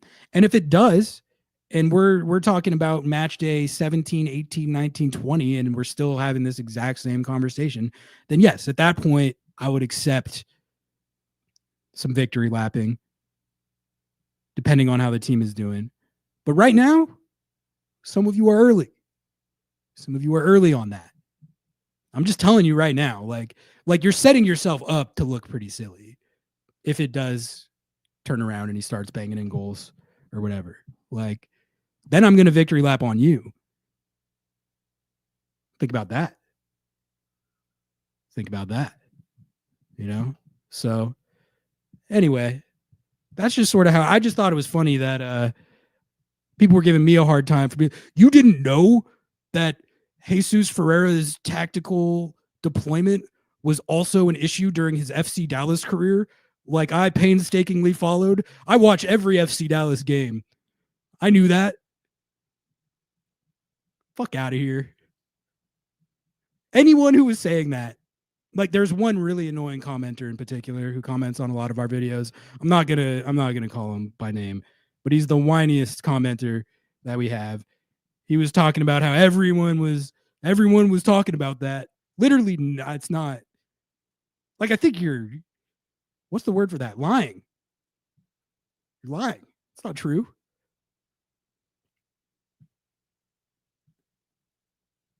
Jesus and Paul Arriola are a great duo against Antigua, two-stepper in prime form.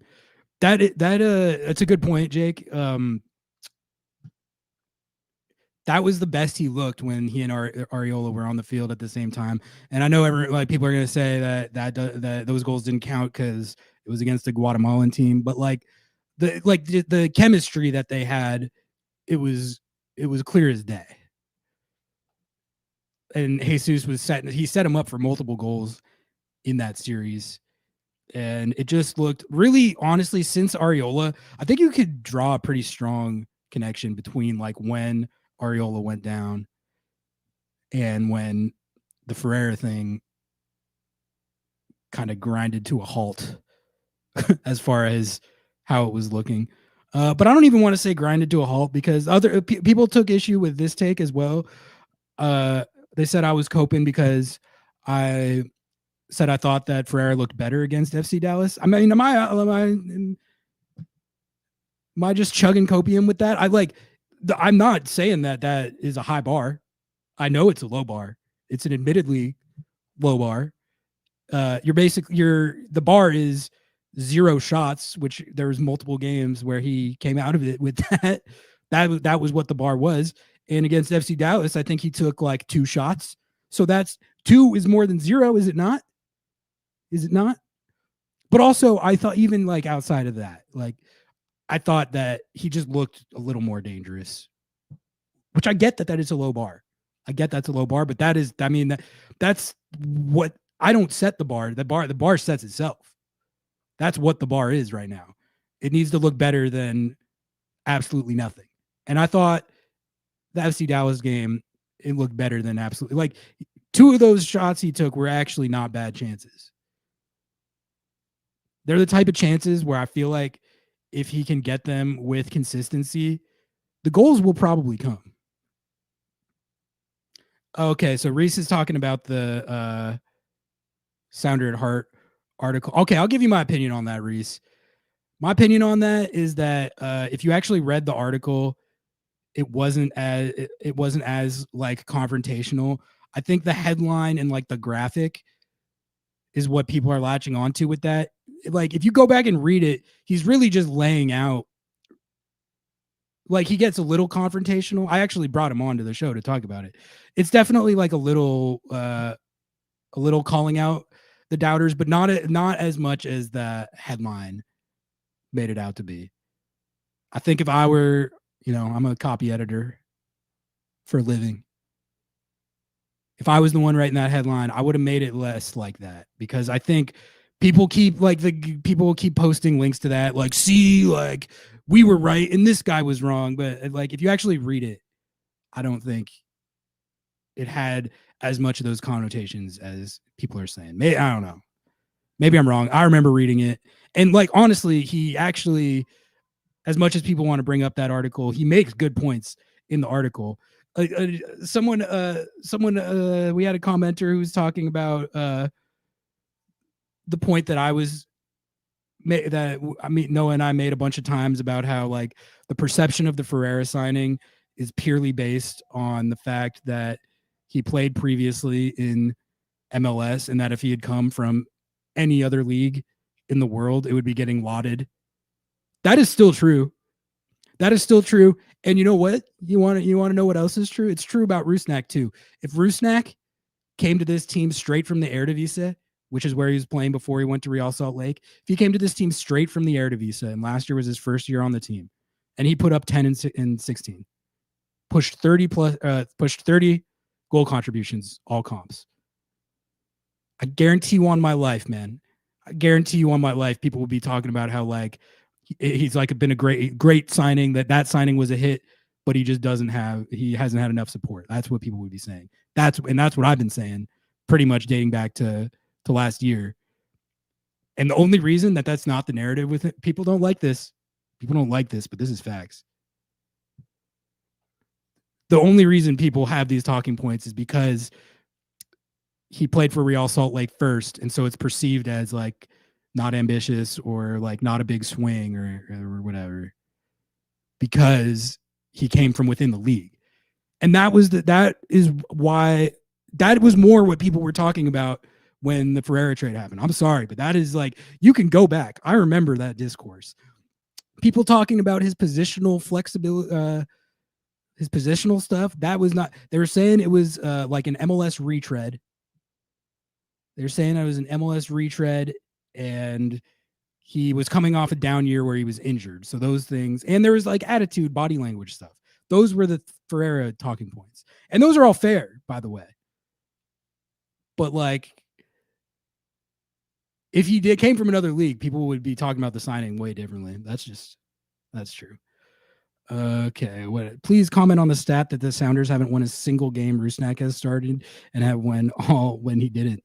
That is what's known, brother, as a small sample size. That stat does not prove anything at all.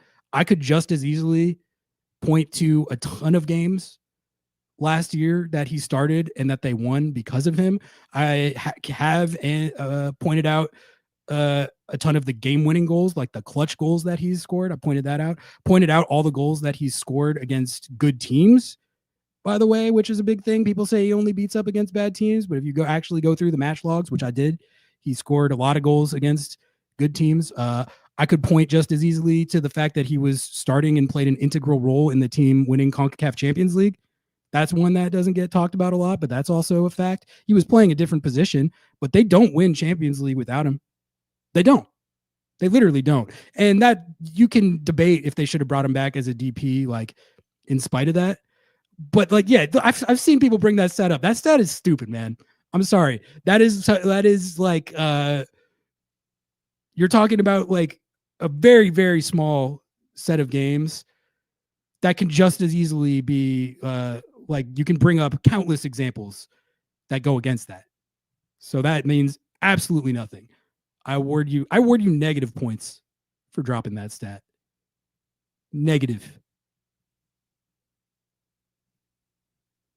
I think the point Reese is making is that the Sounder at Heart article needed to be written because there's already some discourse about how lackluster of a winter window we had. I don't know. My thing on that article is it's like people got riled up on the headline, and now that the start of the season hasn't gone that well and the Ferreira thing hasn't gone that well so far, everyone's like trying to dunk, trying to score points. By guess what's going to happen? Like if things turn around, which could happen, then is that article just are you going to admit that article could have been right? There's a lot we don't know yet. And I know that people get tired of hearing that it's early. I get tired of saying that it's early, but I'm looking at it from a lens of I've seen a lot of times, especially covering this team, how much narratives can change over the course of a given season. And I guarantee that the narrative around this team is going to fluctuate over the course of these next 20 some odd games. At least regular season games, plus Leagues Cup, Club World Cup. There's a lot of games. There's a lot of games for the narratives to change. And like I said earlier, I think just purely based on the fact that if you practice stuff a lot, you usually get better at it. I would be surprised if they don't figure out the Ferreira thing a little more and really just play better and more cohesively as a team than they have for most of the start of this season. But I mean, everything I said is true, but it is also true that this team had like the CCC this year was supposed to be a tournament that they really made a push at, that they really contended for, and they didn't do that. So it is more than fair to point that out. And like James did point it out, and he's right. He's right. Like anyone saying that about the Ferreira stuff, don't disagree at all. I really don't. I think that's the biggest, most fair criticism you can make of it, is that he was supposed to help you in CCC and that didn't happen. So, but that doesn't mean that it's chalked. Since when do we victory lap our takes in match day 9? I probably have. I get it when you have information that you think proves that you were right. You want to do a little dance, dunk on people. I'm just telling you that it's early. It's not outside the parameters of like a normal adaptation period on a new team. The criticism is that the part of the point of it was supposed to be a quick adaptation, and it's been anything but that. So I wouldn't say that he's been useless this season. I would say, what does he have? 2 goals, 3 assists? Is that useless? I thought he was actually off to a good start. What is he at? I know stat sheet isn't everything, but I mean, it's something. Like useless would be if he hadn't been contributing goal contributing. That would be useless. 2 goals, 3 assists in 546 minutes. And then he got injured. I thought he was having a good start to the season, but I watch a different sport than some people with the Rusnak stuff. Like I'll admit that. Are we saying that the goal and assist he got during LAFC don't count because they were rotated, even though they put Bwanga on the field at the exact same time? So you have to take those off. Wait, let me pull up his match log again, because I'm having trouble remembering the second goal he scored. Must not have been a.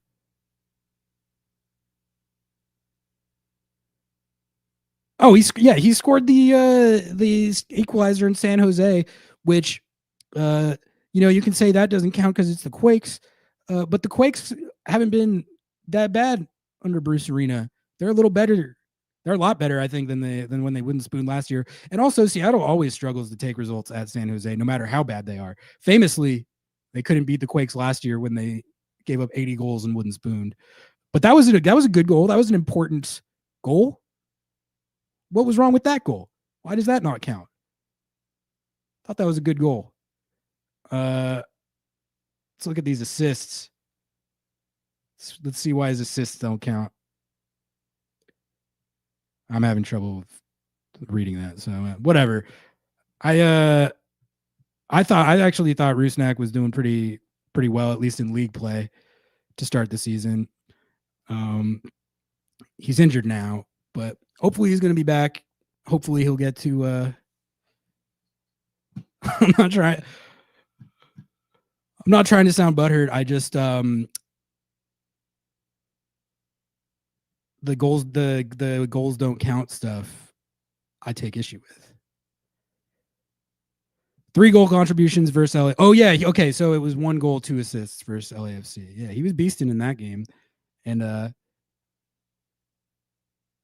that was like the discourse around that game has bothered me as well, because I like that one. I feel like I'm on a different planet because people say it doesn't count, that win doesn't count and the goals don't count because LAFC was rotated, but literally they both teams were equally rotated. What am I missing with that? Like, I honestly feel like I'm on drugs when people say that.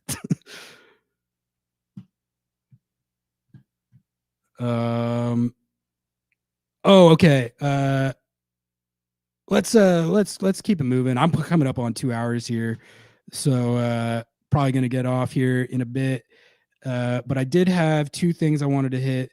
There was a big trade in MLS. The freaking Columbus Crew. The Columbus Crew made a big trade with the Philadelphia Union to get Daniel Gazdag, which that's a big move. And it's really like, it's classic Columbus Crew, man. That's like, but okay. You know what it is similar to? You You know what it's similar to? It's similar to what the stuff that Seattle was doing with the Rusnak and Ferreira acquisitions, which so people look at like when you trade or you sign a player off another MLS team, that's like automatically not good. No one's saying that about Columbus though, because Gazdag is hella good. But like I think like deals like this, actually there is a method behind the madness, as far as if you can look at a player who's of a DP status like Gazdag was, who already has a track record of success in the league, then you eliminate, isn't it like a higher percentage that it's going to work because you have information that you already know they can handle stuff like the travel, the physicality, all the unique things about MLS. So that's a long way of saying I really like this deal for Columbus. They gave up Philly $4.5 million for a player of Gazdag's caliber, who Gazdag, for my money, like is an upper tier number 10 in the league, like without a doubt. Like, I mean, if you look at his career, that guy puts up 15 plus goals like it's freaking nothing. So that's smart. I think it's smart business from the Crew. I think they're increasing the likelihood of it working out because they already have a lot of information on the player within MLS. And they're just like a good ass organization. Anytime I see the Crew make a move, I'm like, that's probably going to work. And really, they haven't lost that much of a step after selling Cucho, which I kind of figured that they would. But they got Jason Russell Rowe out there banging in goals, and they still got Diego Rossi. So I think that's a good deal for the Crew. And yeah, I don't know really why Philly. Maybe there was like a falling out between them or something like, or maybe Bradley Carnell, new coach. Maybe he doesn't like Gazdag for some reason. But I guess my main takeaway is that the Crew are hella good. The teams that spend more don't always win, though. Ask Atlanta United. Ask them how that's going. Atlanta United. I think it's so funny that Atlanta United dropped, 22 million on Latte Loth, another 10 plus million, maybe more, I don't know, on Almiron. Worst start in club history. That's what I'm saying, man. I don't value the transfer fees. I don't. I even said when we were talking about KDB, like I would support the Sounders making like a big name splash or a big money splash just for like vibes. But just on the raw principle of it, I don't care that you spent $22 million on Latte Loth. Show me the wins that you got out of that. Show me the trophies. You know what they've shown us? The worst start they've ever gotten off to in the history of their club. That's what that 30 plus $40 million in transfer fees has gotten them. Ask Toronto. Yeah, exactly. Ask Toronto how splashing a shit ton of money on Insigne and Bernadeschi, where that got them. It matters. I'm not saying it doesn't matter. And honestly, I can agree with the frustration of like wishing that Seattle splashed more like Atlanta United. I think the cheapness thing is a little overblown. They did drop bags on Ladero and Rui Diaz, and De La Vega wasn't as big a bag as like an Atlanta United bag, but that was a bag, $6-7 million. So that's not nothing. But like they're never. It is hard not to feel like, man, like what if you infused Atlanta United spending with Seattle's like youth development and then like the money balling and stuff when they have done it effectively, like to fill it out sort of like how LAFC is kind of what that is when they're at their best.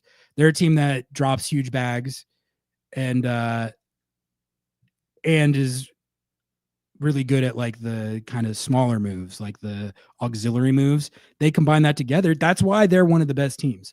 Atlanta United, as far as I can tell, their strategy is dropping huge bags on players, but not really thinking through how it makes a team. That's what you really have to think about. And it seems like they haven't learned that lesson. Boca Negra never learned that lesson. The extent that they seem to have a plan is like, we're going to find expensive players and buy them. And then just like Thiago Almada, Ezequiel Barco, Pity Martinez. All these guys were busts, by the way, besides Almada. And even Almada, dude, they spent boatloads of cash on him and their team was not that good. He was good individually. He's a sick player. He won a World Cup. They sold him for a huge bag that they subsequently spent on Latte Loth, who is producing and looks good, but it hasn't gotten them anything. They're bad. They're bad. So it matters. It matters, but it's not everything. KDB might be stupid as hell, but the reason I was advocating for it was out of my own. Like that's just arguably my favorite player. It's sentimental. It would be a vibes based thing, but I acknowledge it might be a stupid idea, and they're obviously never going to do it. I just personally love the player. That's why I was advocating for that. I love those Belgium teams. Those are the teams where I was watching it and I was just like, this sport is the best. It's the best. Watching those guys, KDB, Hazard, and Lukaku, loved it, man, all day. My favorite teams I've ever watched. So that's where I'm coming from with like, if you took like my favorite player from my favorite teams to watch and put him on the Sounders, it's really hard for me to not. It would be hard for me to not be excited about that because I'm such a fan. Zach, thank you for the $5 super chat. Thanks for the stream. Thank you for tuning in and thank you for the support. Appreciate you. Look at the Galaxy. They sold out last year and are paying the price to be relevant once every 10 years now. I mean, it's true. But like, I think the thing is when you sell out like that and then you have to blow it all up because of salary cap stuff, you just better get the ring, right? And they did. I think if you ask any Galaxy fan if they would trade the ring for if they knew that the next season was going to be this bad, they take the ring, they take the trophy. I said the same thing when when Champions League ruined Seattle's season. They sold out that year. They sold out and put everything into it. And it was risky because it's like, if you don't win, like say they made the final and lost, then it's for nothing. And they would have had that trash ass season for nothing. But for me, I look at that and I'm like, I trade that, the playoffs for that trophy 10 times out of motherfucking 10. Like there's no doubt about it. And I would say the same thing for the Galaxy. Like they sold out and went all in for that 1 year and then had to blow it up, but they got the ring. They got the ring, and that makes it worthwhile. Did you lose faith in Garth? See, that's an interesting question. That's an interesting question because Garth, I think, rightfully has earned reputation as one of the best execs to ever be in the league. You could argue, like, track record-wise, he is the best. Clearly a smart guy, covered him for a long time, talked to him a lot. One of the smartest dudes. And Noah and I were talking about this a while back, but like Garth had swag. He actually, like, just the way he walked around, the way he talked, just his whole demeanor, he just exuded confidence. Anytime you interviewed him, he had an answer for everything. He's a lawyer. And he had like a presence and an aura about him that I don't typically associate with the GM. And he got fantastic results his whole career, turned RSL into a really good team, won MLS Cups and Champions League with Seattle, was an architect of a lot of that. He and Chris Henderson, who's now in Atlanta with him. He's been in Atlanta for a couple years now. And to be fair, when he got there, it was Boca's team. And Boca was still the technical sporting director for a while after Garth got there. And eventually Garth was like, what is going on here? I'm going to fire Boca. But so this offseason was the one where I was like, all right, what are the excuses now? Boca's gone. You've scouted up and bought your own players. You guys, Chris and Garth, were the ones who went out and bought Latte Loth and brought Almiron back, which I thought that the Almiron move was great. I called it at the time the best move that any MLS club arguably made all offseason. But they went out and they got their guys. They brought Almiron back. They spent the most money anyone's ever spent on an incoming player. They broke the record for Latte Loth. And now they're still not good. Atlanta fans are already talking about like Ronnie Dyla's job security, which I think is so funny. Like they just do this every year. Like honestly, like as tough as Seattle's start to the season has been, man, like it could be like Atlanta's doing the I think they have like a pretty similar record to Seattle, but it's like the weight of expectations for them with all the money that they spent. It's tough. Problem is we don't even make the smart $1 to $2 million signings. We just sign only free agents or cheap MLS players. I think that's like you could say that more recently, but I think historically, if you look at like the Garth era, if you look at the Garth Chris Henderson era, I think Seattle was good at those signings. That was like a part of why those rosters in those days were as good. And Craig Weibs, I know he's one like Ferreira that everyone is burying too. But like what I think is that Craig Weibs is going to be judged on De La Vega, on Ferreira, Ryan Kent. There's an outcome where all three of those players are impact players and propel this team to being an upper tier team that's contending for and winning trophies, then I think the conversation around Craig Weibs will change. And I don't think that's an outlandish idea. I don't. We're going to have to see. I'm not predicting that all three of those moves are going to hit and Craig Weibs is guaranteed going to be the GOAT. But that's at least that I personally, that's how I'm going to judge him, is primarily on those three things. Because if those three things go positively, stuff like missing on the Moose signing, for instance, which I think is probably what you're referencing, that'll like no one's going to care that the third striker is an XG merchant if De La Vega, Ferreira, and Ryan Kent are all balling. But like the flip side, there is totally an outcome where Ferreira never figures it out. De La Vega can't stay on the field. Ryan Kent's kind of a bust. If that happens, then yeah, like the Craig Weibs burying will be vindicated. It's just he had like this. We are now seeing him make his mark. So now we can more credibly judge it, in my opinion, because now we have like the bigger type moves that he has made and kind of shaped the team more how he was trying to shape it. And we are going to find out the rest of the season how that works out. And I'm excited.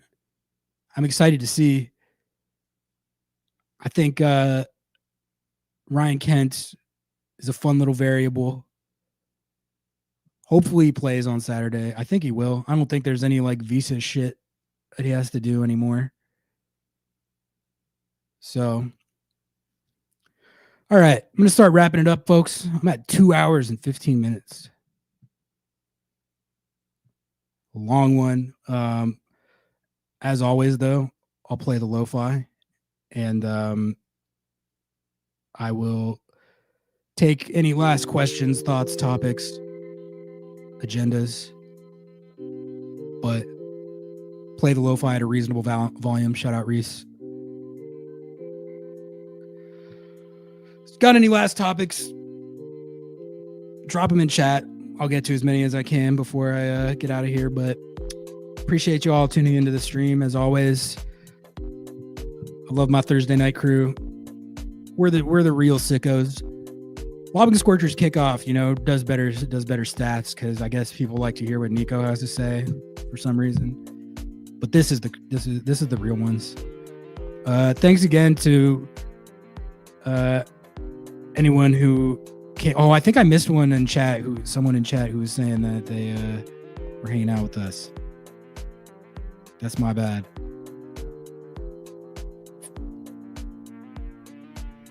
Oh yeah, Pat Sword. Yeah, thank you for coming up to us, hanging out with us, chopping it up a little bit. That was fun. I really like meeting you guys IRL. It's always fun, and we had more people come up to us at the Defiance game than I even thought. Like, glad people enjoy our show. That's always good to hear. We do our best. Not every take hits, but we do our best. Do our best to provide some entertainment and discourse throughout the season, and we're gonna keep it coming. We're gonna keep grinding, keep streaming, keep podcasting. Hopefully, we get more dub pods in the coming weeks. But we're gonna be putting them out regardless. Excalibur 8. It was good to chat with you, Noah Tuesday. Looking forward to chopping down the Timbies next. I can't tell who you are though from your username. Is that Blake? Who else came up and talked to us? There's a few. It was a handful.